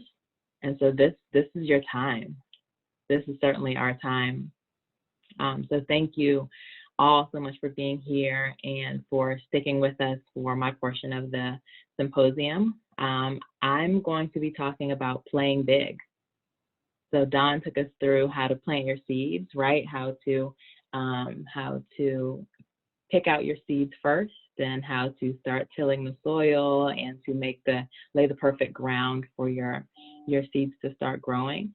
I'm going to talk to you all about how to water those seeds, how to give it the right fertilizer, how to prune back those weeds that may pop up and try to distract you along the way. And before I go any further, let me just make sure I'm recording this. I'm recording, Tasha. Oh, perfect. And Perfect. And if you're able, can you put it on full screen? When you hover at the bottom, there's like you can put it on, yeah. Yeah. Better. And then exit out the box on the lower right. There's like a little box towards the right, corner right. It's a little, I'm gonna press yeah, right there. Perfect. Got it, okay. Thank you. So I want to keep with the same energy of this being a nice, tight-knit group, right? We've been with each other for a few hours now. Let's get comfortable. Take your shoes off if you have shoes on. Personally, I have on a top and pajama bottoms, so here we are. But I really want to dig into your questions and your concerns as a new business owner. And this material will be applicable whether you fully have your business registered and you have your website and your social media, but it will also be applicable to you if you haven't yet started that, if you're still in the ideation phase, if you're still trying to kind of figure out what your lane will be, what your business should be. So walk with me. Let's get into some of the material that I have.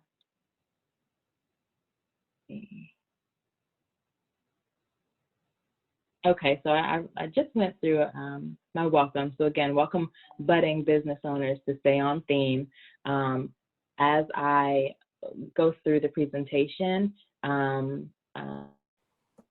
startup resources, and then we'll jump into the larger Q&A session.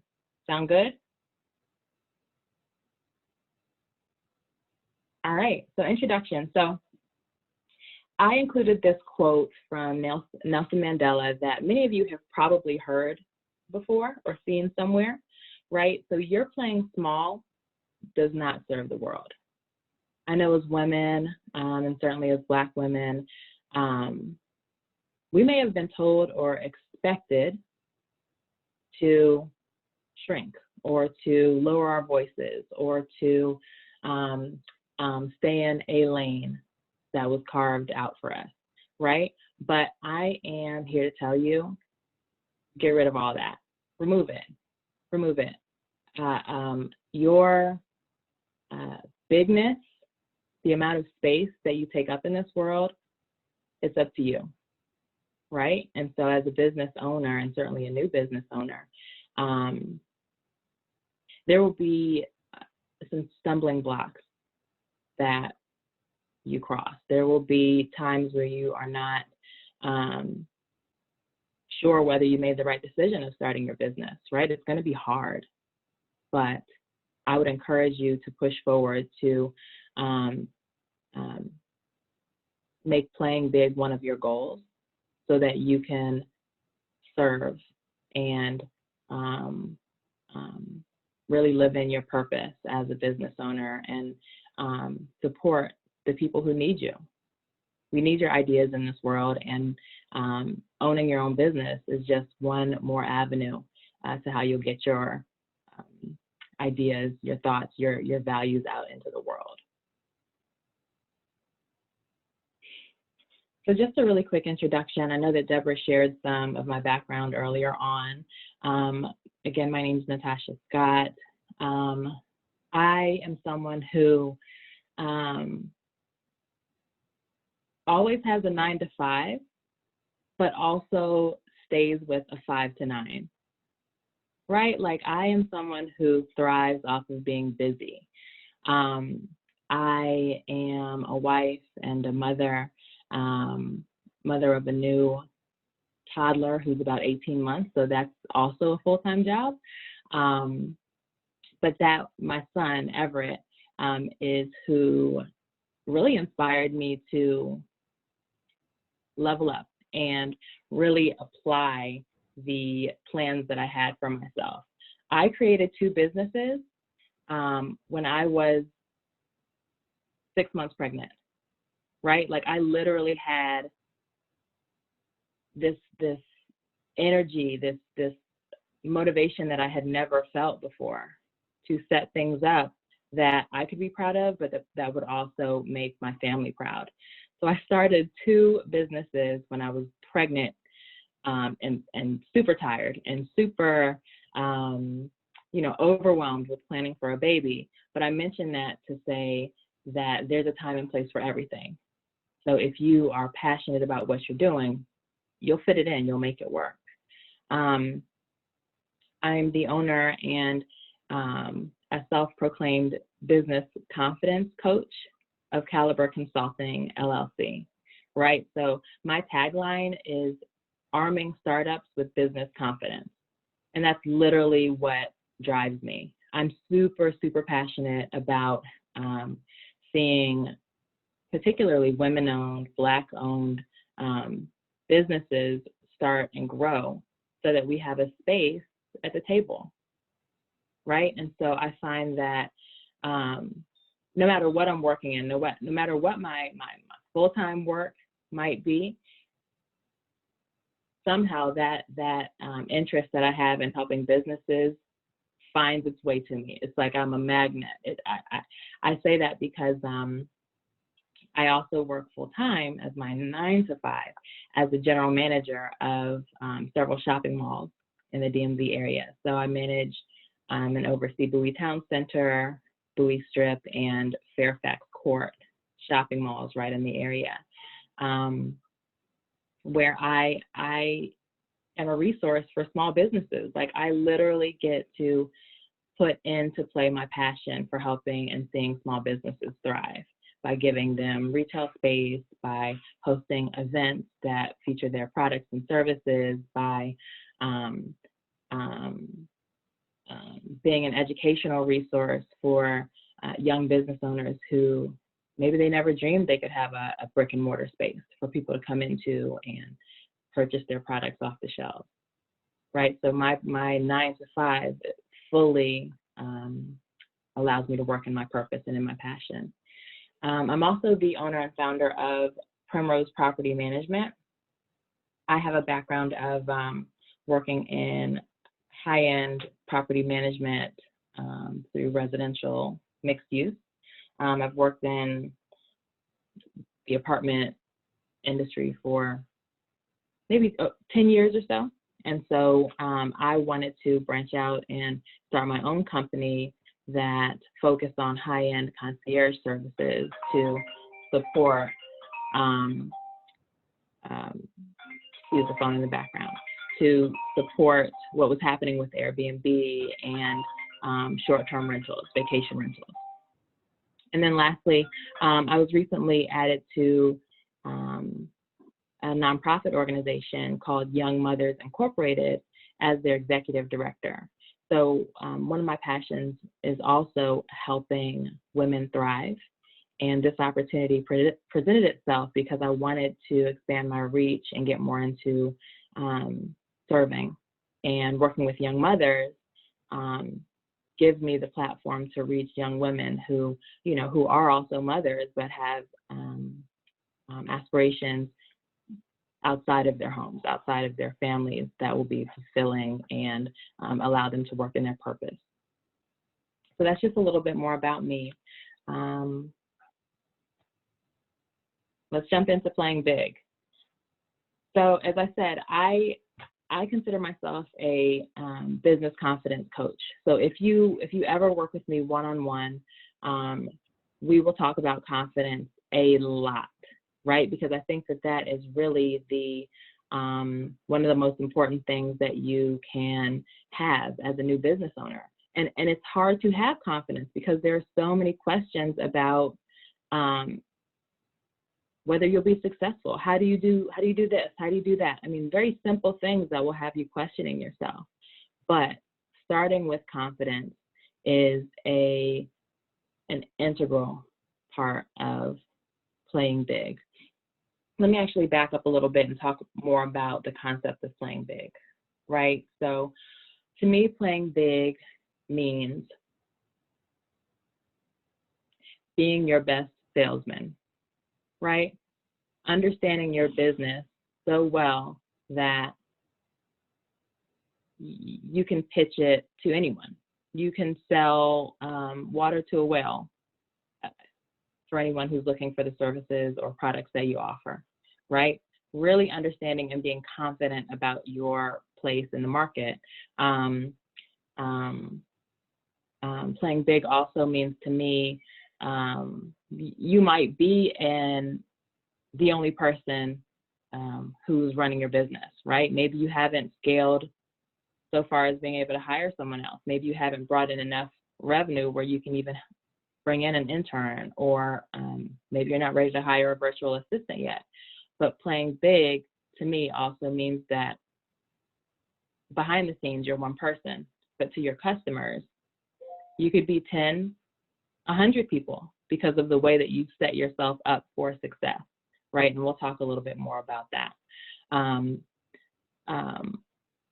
You want to build a strong foundation, right? So building a strong foundation means set up your schedule. Get really honest with yourself about how much time you commit to your business, to physically working in your business, to lay the groundwork, to set up yourself correctly, to get organized, right?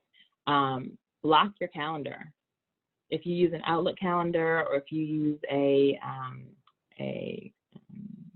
physical calendar, block off time so that you're working in your business regularly, right? Whether it's daily or whether it's several hours weekly, you have to schedule that time to work in your business or it won't happen. Automate. I fully believe in automating, right? Set things up early on in your business so that you don't have to spend time doing it in the future, right? So automate. Create email templates. Set up your email signature, right? So every communication you have with someone over email, they know who you are. They know how to reach you. It points them back to your website. Set up your social media early on. You don't have to have 100 posts before anyone knows that you exist, right? Set your social media handles up early and then keep them in mind as you communicate with your customers. Point everyone that you interact with to that social media page. Create a plan for your social media, right? There are tools and resources out there that you can use to schedule posts. You don't have to be in your social media page multiple times throughout the day. Maybe you have one day a week where you set up multiple posts for the following week that will look like you're regularly posting, that will engage your audience, that will engage your customers, right? There are tools that will help you set that up. Online forms. So there are a number of websites. One of my favorite is called Jotform, that will allow you to create online forms that are fillable and that are easily accessible by your customers. So setting up things like an information sheet, right, for you to collect all your customers' information. You can set that up one good time, and then you have it as an attachment to your email. Every time you send something out, maybe someone fills out that customer information sheet, or you can have it available for when people set up appointments with you, right? So as they get on your schedule to have your discovery calls or to set up an appointment, make that information sheet available to them so that you don't have to go back and issue it to them. Having it available online also reduces some of the headache of needing to print a form, fill it out, scan it, send it back, right? So think about all the things that are going to make it easy for your customers to reach you and for you to get the information that you need from your customers. Find tools that work for you, right? So there are a million things out there for you to use. Find what works for you, right? If there's a tool that has been highly recommended that you just can't figure out, or it's taking you longer to utilize that tool than it should, ditch it and go after something else. I mean, there are plenty of things available that you can use that will resonate better with you as a business owner, and that will be more accessible for you to use and use it correctly, right? And then add the professional touches early. So what I mean by that is your email signature line, right? Create that. That's what businesses do. That's what large companies do. If you need professional headshots to put in your LinkedIn, to put in your business social media pages, while it's nice to go after a professional photographer and have someone do that for you, take a really nice selfie, have someone, have a friend or family member take a well-lit professional photo for you and set that up, right? Do things correctly at the early stages of your business so that you come off and are perceived as being a professional, viable business that people want to work with. Before I move to the next bullet, are there any questions or comments about anything I've listed so far? I had a comment, just how both you and Dawn are reiterating something that is really, really important, that these foundational things are critical, and they take time, and they do, like you said, they take a commitment to sit down and do that. But listen, scheduling social media posts, and the reality is, as much as I hate social media, you have to be on it. Whatever your business is, if you're not on Instagram, people aren't even going anywhere else. They're just Instagram. It's all about social media. But scheduling those posts saves you time, because when you go on social media, you think to post something, you're going to be drawn in and distracted. It's really helpful to schedule the post, like you said. And you said add the professional touches early. That's really important. But Dawn says go ugly early as well. So now's the time to make mistakes as well, right? You're not trying to have a huge following and a lot of customers, and then you start making some mistakes. Make them early, but you're not going to make them early unless you're actually doing these foundational things, and then you'll kind of see what doesn't work. So yeah, I don't want to pass over these tools, these things that seem elementary, but without a foundation, it's not going to stand. If you grow, it's just not going to last. So Okay. thank you for reiterating all of that. And Dawn, you have your hand raised. I'll go ahead and give you the floor, and the floor is open, ladies. Go ahead, Dawn. Thanks so much, Natasha. So I would also just say that automate is really, really important. You definitely want to take the thought out of what you have to do day to day. I think one of the tools that I haven't used consistently, but I think especially as you get more into your business and you're looking at scheduling time, whether that's for those discovery calls or just meetings in general, is that Calendly app. And so I know sometimes it can be frustrating where you're going back and forth. Well, what time works for you? What time works? Well, this doesn't work for me. What about? So the Calendly app allows you to basically, create your schedule, kind of what she alluded to at the beginning about setting up your schedule. And then you can just send out a link and people will know when you're available and they can schedule that way. So just wanted to share that one. Absolutely. And Dawn, thanks for bringing up Calendly. I personally use that, and it's so easy for new clients to go in and schedule a 15-minute discovery call or schedule a longer session based on the times that you have blocked for your customers. So I think that that's fantastic.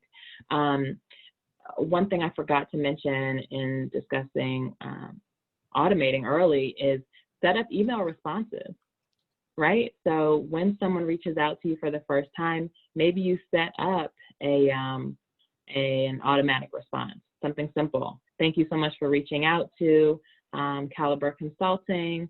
We arm startups with business confidence. Please complete this information form so we can learn more about you, right? Set those up so that you can eliminate working harder than you need to. The access to do that is all there. I would also say self-assess and understand your talents, right? So get really, really good at knowing where your talents lie. So maybe you are an excellent relationship builder, right? Maybe you are a creative thinker and you are really good with creating products or helping people expand their ideas, right? Those are your talents. But maybe you're not great at social media. You don't have to be, right? Find support. Find ways that you can be active in social media, but you don't have to be a jack of all trades. You can find someone on, I think Dawn mentioned Fiverr. Fiverr is holy grail for new entrepreneurs. It's a source for social media managers, graphic designers, voiceover artists, right? People that will record things for you in a professional tone. You can find anything on Fiverr. So when I say really self-assess and understand your talents, think about the things that you're good at and that give you energy when you do them, and focus on those. And then if you can outsource for everything else, get help, do that. Don't work harder than you need to on the things that maybe are just not in your wheelhouse, and that's okay. Natasha, you have a couple people have their hand raised and thank you, ladies, for waiting patiently. Jacqueline, you go ahead and have the floor, and then Laura, you have the floor next.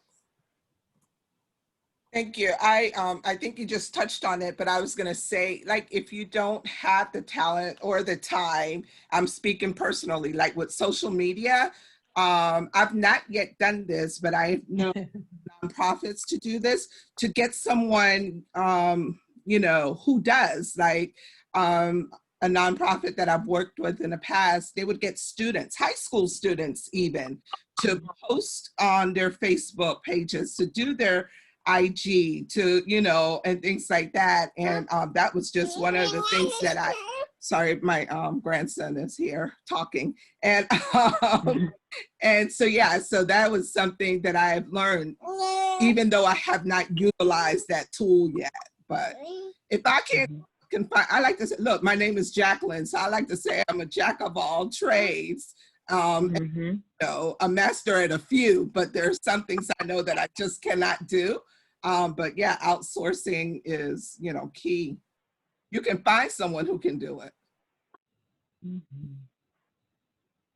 That's fantastic, Jacqueline. Yeah, outsource. I mean, tap into your network, right? We all know people who are great in areas that we're just not gifted in, right? And that's fine. Just know how to leverage those resources and make it work for you. Set up a barter system. If you have a friend or someone who is great at social media and they can help you learn that, or they can help you do that for your business, maybe you trade them for a service or an offering or support in an area that you're great at. Thank you. Was there another hand raised, Brittany? Yes, Lori. Yeah, I just wanted to ask if there is an app for social media posting that you can set up automatically, or is that something that you just need to learn how to do within the official, like Facebook or within Instagram? Oh yeah, that's a great question, Lori. There are several apps that you can use to schedule out your social media posts. So I will mention that you do have to create the content to schedule, right? So you might need to have some templates set up that are easily accessible.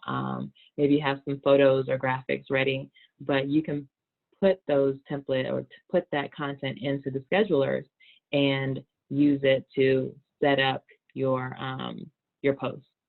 I will share. Go ahead.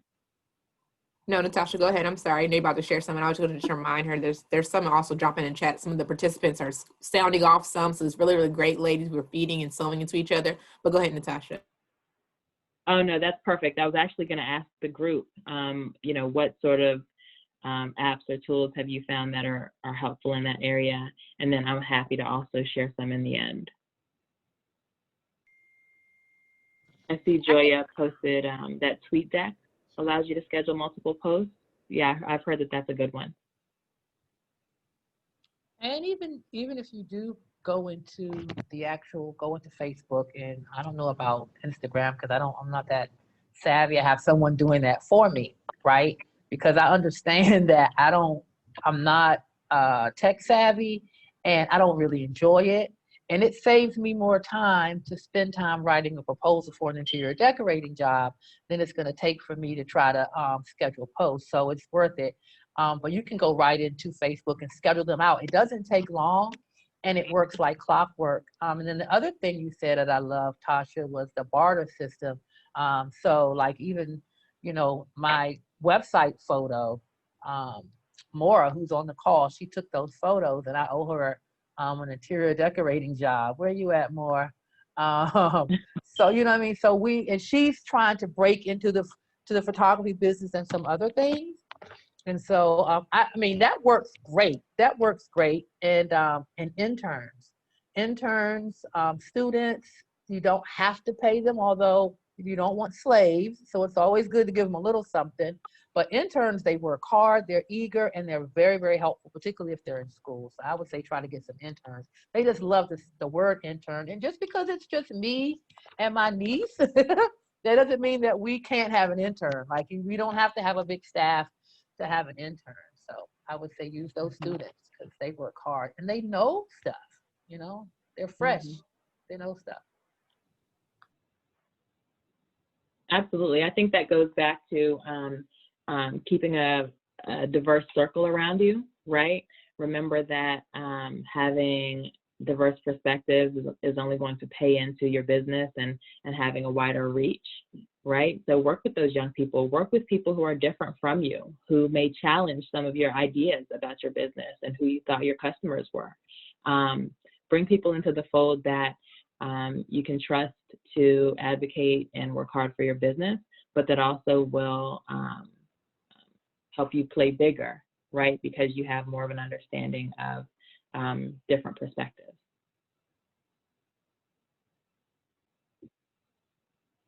Okay, so prospecting is another way to play big, right? So I think Dawn might have mentioned it as part of her breakout.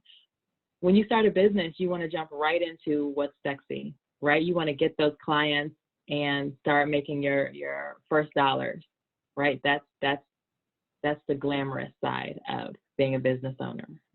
Making money off of your business and having a large following and all that good stuff. To get there, you have to prospect. You have to understand your customer, and you also have to get out there and reach them, right? So go after customers, big and small. Maybe your ideal client is right there in your own community, and you know how to reach them, right? Go after larger clients. Right? Don't limit yourself by saying, well, I'm just a startup business. I can't stand up next to larger corporations and companies that have been around for a long time, right? Your business and your perspective, your voice may reach and resonate with people who you never expected, right? So don't be afraid to go after those large clients. People that will pay top dollar for your services. Understand that you have multiple customer bases, right? So Dawn touched on this as well. So we talked about who Carla's ideal customer might be, right? But an alternate customer are those partners that she would want to work with that also become her brand advocates, her brand ambassadors. Right? Those clinics, those homeopathic professionals, those people who share your target audience. those should also be your customers, because you all can sell together, right? You all can leverage one another to reach customers, and that will build your business. When you are prospecting, get really good at overcoming objectives, right? So naturally, you'll have to sell your business as an entrepreneur. You'll have to get really good at reaching out, even when it's uncomfortable, even when you aren't sure how it's going to be received. With practice, you'll get really good at overcoming the no's that you'll get, and you will get a lot of no's when you prospect, but you'll also get yeses. And I can't tell you how rewarding that first yes will be. Does can I invite anyone to share a story or share their experience early on in your business, kind of talking to customers and getting no after no after no, and then how it felt to get that first yes? I can share. Please. I didn't get the no after no after no. I didn't really get a whole lot of those because I just feel like I was just blessed in the beginning. But what I did do is did get a big no, right? I didn't get a lot of little no's, but I got a big no. I submitted a proposal that literally just was not up to par. I mean, this woman had worked with a designer before, and she was looking for something, right? And had I had this symposium, and I probably would have not made the mistake that I made. You know, I treated her like I had treated all of my other customers, which their expectations were different. But her expectations were for something big, right? And I sent it to her, and she basically was like, this is not gonna work. This is not up to par. And she was nice about it. And I realized quickly that I need to figure out what the professionals are doing. I'm a one person, you know, I don't really have a staff. I have a gift. I have a great eye. I don't have all the tools. And so I didn't realize I was operating that way. But she saw my work, and into her eye, it was a professional job. Like, she wanted me to work with her. But all my other stuff, my proposals, layouts, and all of that wasn't up. And so she said no. I immediately went to a professional and sat in her office for a whole day and watched her and got the tools that I needed. I was like, I replied to my potential, to the no. I said, you're right. I can see how you expected something more. I'm going to plan to have that kind of software in the next month or two. Maybe we'll still be able to work together. I went and sat in someone's office for a whole day, took them to dinner and picked their brain even more, replied to my client. She replied back and said, well, are you planning to get the software? Do you think you could maybe send me something like this in the meantime?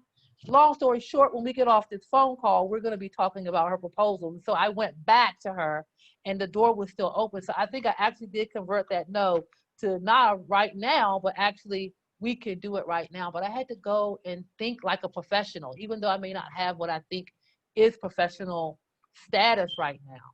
So. Yeah, that's fantastic. I mean, use those no's as learning tools, right? It would be easy to take a no and say, well, okay, they're just not the right customer. They're not going to work with me. But really get honest about why they might have said no, right? Deborah, you just said that the no from that potential client made you revisit your toolkit, right? Really look hard at what she may have been asking for, and rather than just kind of moving on to the next, you went back and made revisions and re-presented to her, and it sounds like she's super excited about working with you, and that's what it takes as an entrepreneur. Like, use those no's as a jumping off point. You may feel discouraged by the no's from time to time, but if you really dig into why people are saying no and go back and revise and rework and continue perfecting, then those no's will quickly become yeses. And then also remember to follow up. As an entrepreneur, you are going to have to get good at sales, right? And you might not think that you have a sales background or sales is something you're interested in, but it should be, because you are always going to be the biggest and best salesperson for your business. And so learning how to close deals or win that customer, win that client, get that contract, that is all about your sales techniques and your sales strategy, and ultimately being able to follow up. You know, if you're even talking to a customer about what they're looking for, they had some level of interest in your service or your product to begin with. So as you keep working and make that your business better and better, remember to go back to them, see if they're still in the market for what you have to offer. Set your schedule to follow up with people, right?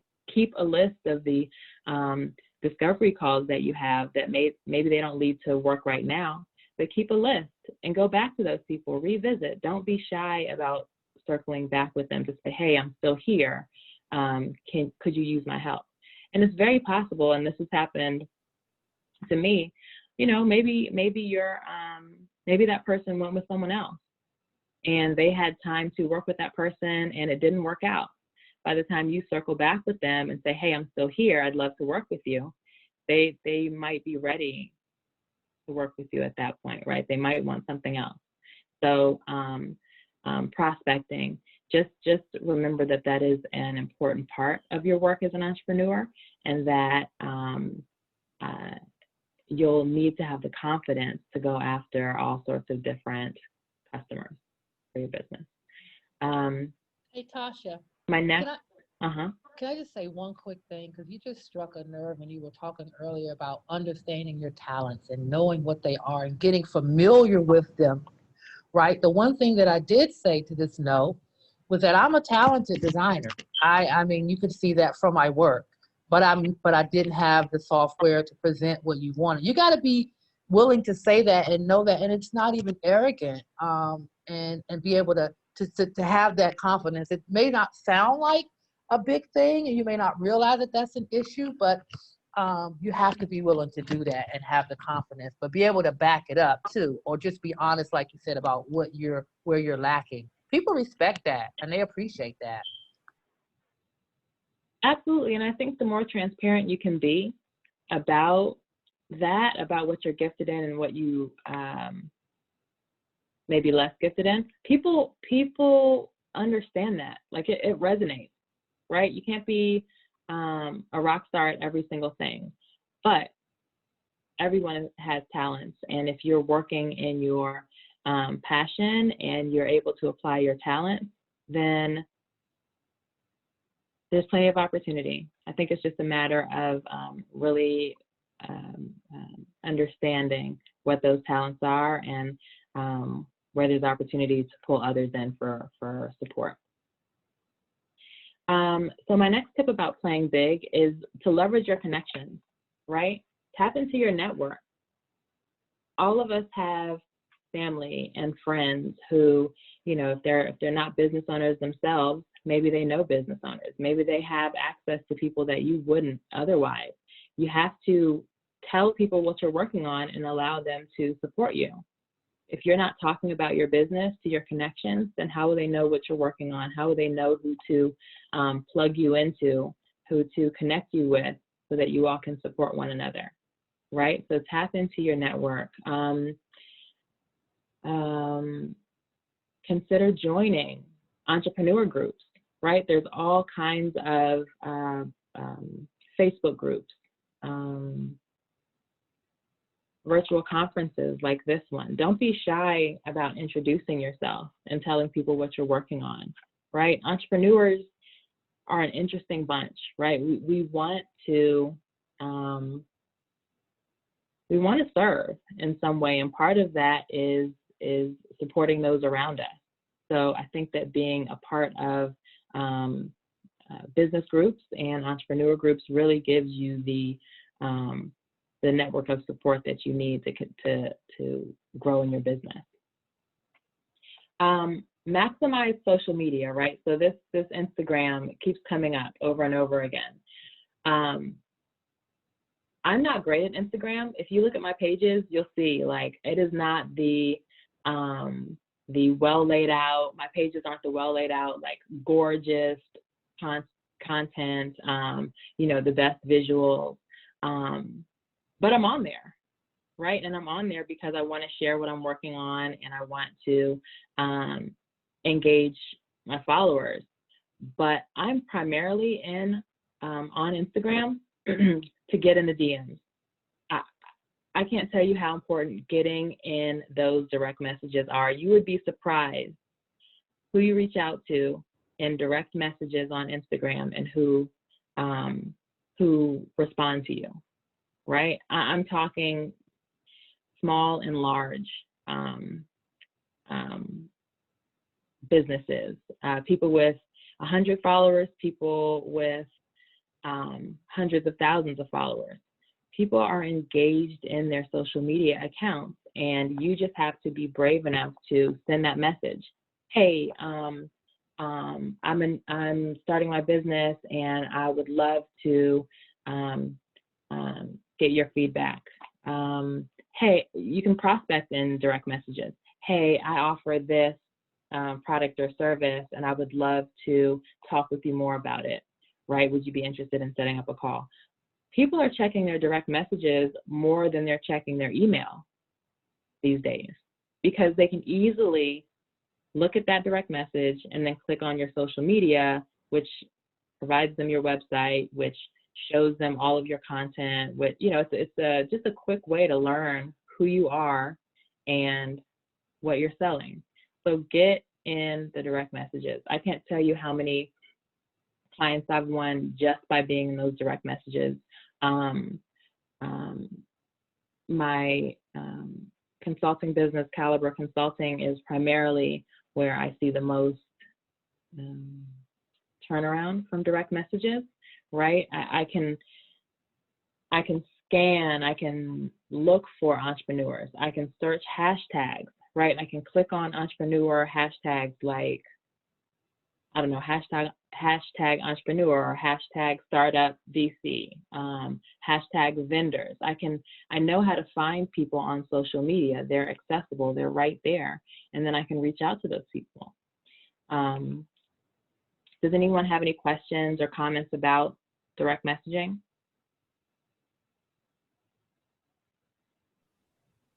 I'll look at the chat. I just want to, I got to do it.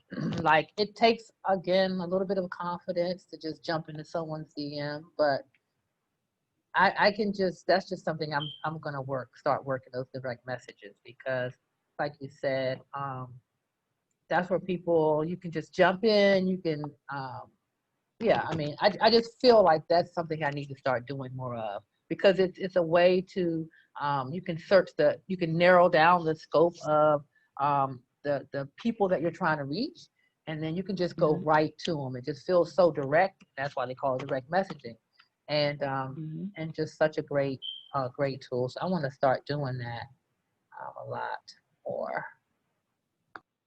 Excellent. Yeah, I would encourage everyone to get active in your direct messages, right? It's less, seems like less work than sending out emails or even picking up the phone, which are both important. But those direct messages, I mean, you can message people 24/7, and you can comment on their recent posts. You can find things to kind of get a foot in the door, and then pitch your business to them, or see if they're interested in working with you. Jamika, you can go ahead. I see your hand raised. Yeah, I just want to say, even as a consumer, that makes me feel appreciated and connected when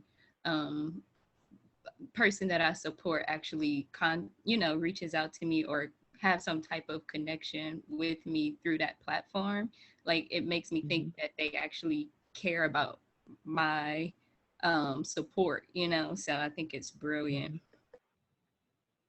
That's fantastic, Jamika. Thank you for sharing that. I mean, it's a way to connect with people, right? It's a way to personalize. It's a way to kind of step out from behind the screen, so to speak, and tell people that it's you that they're dealing with, right? You'll be able to give them the care and consideration that maybe a larger company can't.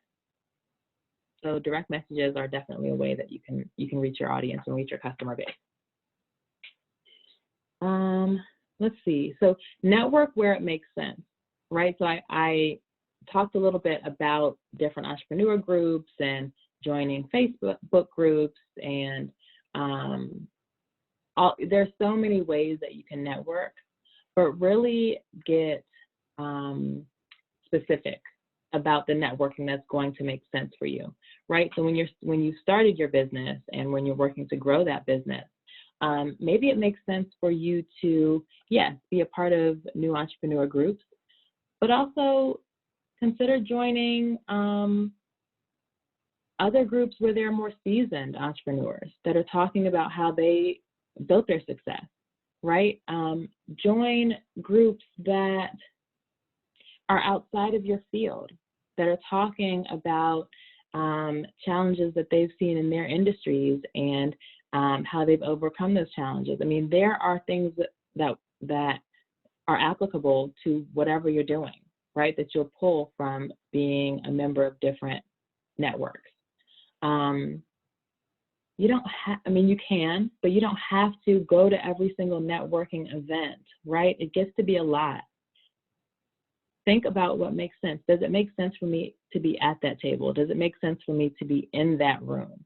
Am I really going to be able to leverage the connections that I'm making in that particular setting, right? So there's a lot of pressure to, to get out there and network. That's all you hear when you're starting your business. Absolutely network, but network so that it makes sense for you. You don't have to over network. I think that you can really get strategic about how you're spending your time and where you're making the best connections. My next tip is break the rules. Right, so there's a lot of rules that you pick up as you are starting a business.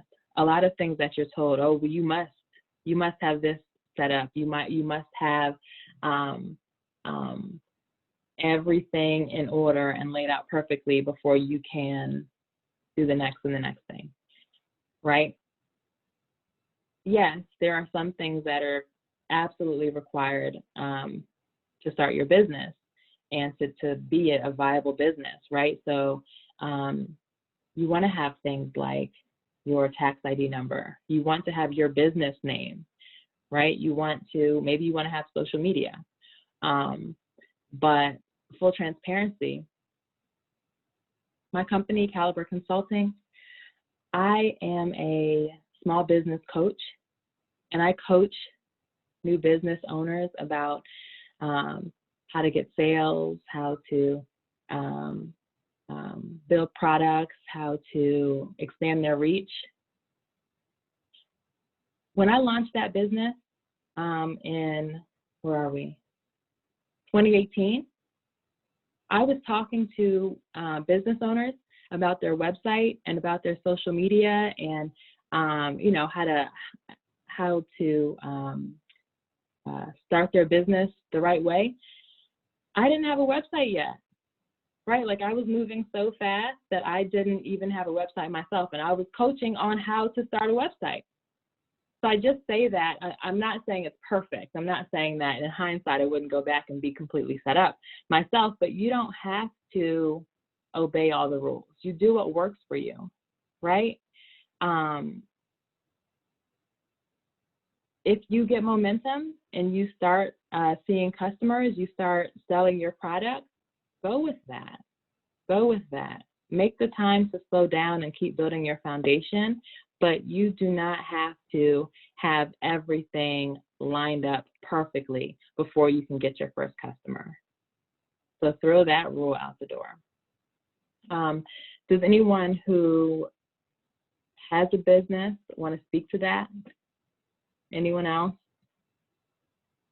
have a similar experience?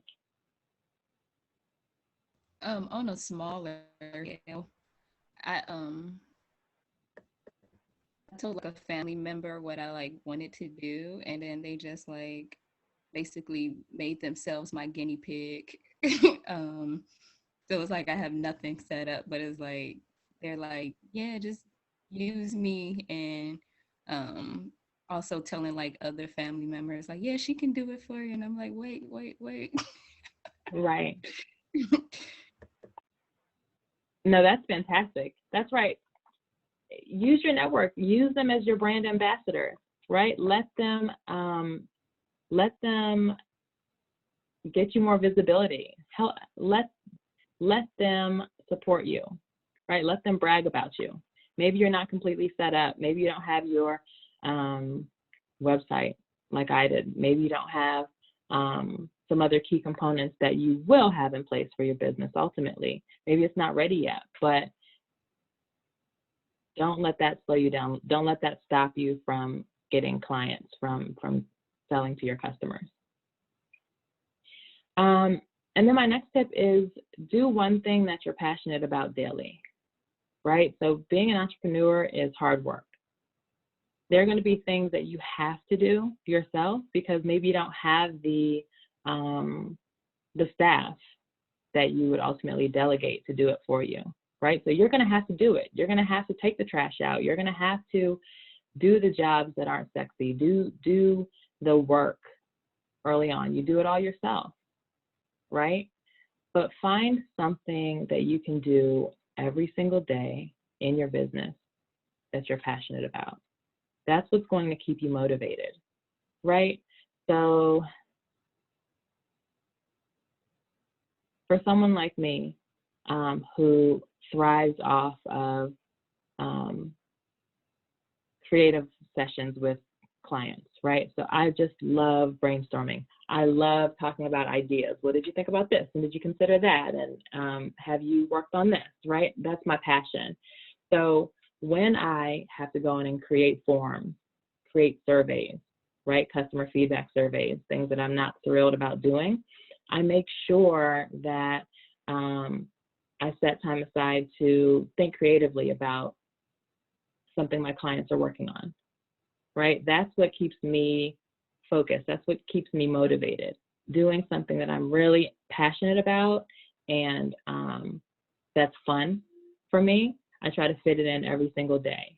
Or the work that an entrepreneur has to do can get overwhelming, right? It would be easy to let all the chores and tasks stack up if you're not doing something, at least one thing that you actually enjoy about the work every single day.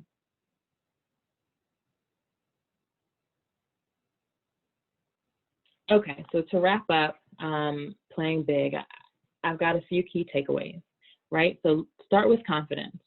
Know that your ideas are valuable, that you deserve a spot at the table, that you should be in the room, right? That confidence is going to spill out into every single thing that you do. Activate your talents. Understand what you're good at and maybe what you're not great at, right? And then pull in resources to help and support you. Use the tools that work for you. So test different apps, test different systems. Use the things that you understand that you're not going to have to figure out for days, months, years, just because they were recommended to you. Leverage connections, right? Tap into your network. Look for people that can support you and lift you up as an entrepreneur. And then also look for people who you can trade, you can barter with. Don't have money to pay someone, leverage your connections to people that are around you and see how they can help pay into your business and help it grow. And lastly, pursue your business passion. What does that say? Passionately or passion? Either or. So keep the passion in your business, right? It's like any relationship. You have to have something that you are passionate about and something that you're doing so frequently, right? So find the things, bottle up the things that keep you excited about your business and try to work in them every single day. You'll be up against hurdles as an entrepreneur, and just know that that's okay. It's part of the road. But keep the passion for your business going. Find things that motivate you to keep pushing forward, and try to do that in some form or fashion every single day. Just keep the passion as you work in your business. All right, so I also have some entrepreneurs resources that I absolutely love. Canva, I think that Don touched on that. It's a graphic design platform. It's fantastic. It can get you really beautiful templates for you to use. Jotform, that's that website that creates fillable online forms for you. So you can create your customer information sheets, your surveys. You can create all kinds of documents that you might want to send out to your customers and have them complete for you online. Fiverr, love Fiverr. I go to Fiverr for everything. One unique service that Fiverr offers is they connect you to professional voice actors, right? So anyone who works with me, one of the first things I recommend is to get a professional voice actor to record your voicemail. That's important for me, right? So as a one-woman show, I want my customers to call me and feel like I'm a larger business than I am. So a professional voice actor can help you do that. You want to have a similar voicemail to the larger businesses. You want people to think that you've got a staff of 10, 20, 50 people working for you, and a professional voice actor can help do that. Crello, it's an online image editor. So that social media content that you're designing, Crello can help you make it beautiful. Zoho is a tool that I've used. It's a free invoice generator, right? So you want to get those bills out, make sure that people are paying for your services. You can create your invoices and easily send out bills and invoices rather online. Rocket Lawyer, awesome place to find contracts and other legal documents that you might need that you do not have to develop from scratch. Somebody has already created that for you. You can start with Rocket Lawyer and pretty much pull up anything that you need. Google Docs, so this is also an underutilized tool. Google Docs can help you organize your calendar. It can help you work in spreadsheets, presentations. You can do all of that right from Google Docs. You don't necessarily have to own Microsoft Office Suite. So I love Google Docs and work in it regularly. Quora. Quora is like a large resource for Q&A. You can pretty much ask Quora anything and get the answer. Stock Unlimited. Stock Unlimited will provide stock photos. So if you're creating content for your social media page, or if you need some images for your website, you can go to Stock Unlimited to get free images. And then HelloSign. I can't emphasize how important being able to sign things online really is. So as you send out proposals, as you send out contracts, being able to have your customers sign off on those and zip them right back to you is so key. So I love HelloSign. I use that regularly. And that is my list. I'd love to open it up to the group to see if there are any other entrepreneur resources that I didn't mention that you all love. Before we do that, let's thank Tasha for all of her, the wealth of information and the resources, and how basically the things that you shared with us, how that helps your business grow is in a lot of ways, it's freeing you up to work on the creative things and work on the actual heart of the things that actually the customer work or the client work. Because all this stuff kind of slows you down. Thank you for sharing all of that. It's 1:42. What I like to do is just keep going right through. We're going to be done really soon. I don't think we need to take another break. If you need a break, of course, you could just break when you need to. I don't know, Brittany, is there a way to bring Natasha and Dawn, like, well, they can just, it's fine. I wanted to bring them forefront on the screen, but yeah, so we'll open it up for questions for Natasha and any other questions for Dawn, or just any questions for me you may have in general. We're going to do that for about 10 minutes. Then we have 2 more giveaways and just a couple more things I want to share with you guys before we wrap up what I think has been a fantastic day of building, encouraging, and equipping. And I pray that you all have been encouraged and helped with something that you can actually walk away and say, I got some work to do. That's the first thing. And also that I'm actually in a position to make this happen. And by God's grace and the work that I put in, I will be able to do it. So first of all, let's give both Dawn and Natasha some praise. Deborah, we can go to the main room so they can do the Q&A if that's okay. Okay, that's fine. And then for these resources, like the one that Natasha has and the ones that Dawn have, I will email everyone these resources as attachments too. It'll make it easy for you to get them. Okay? Sounds all right. Good.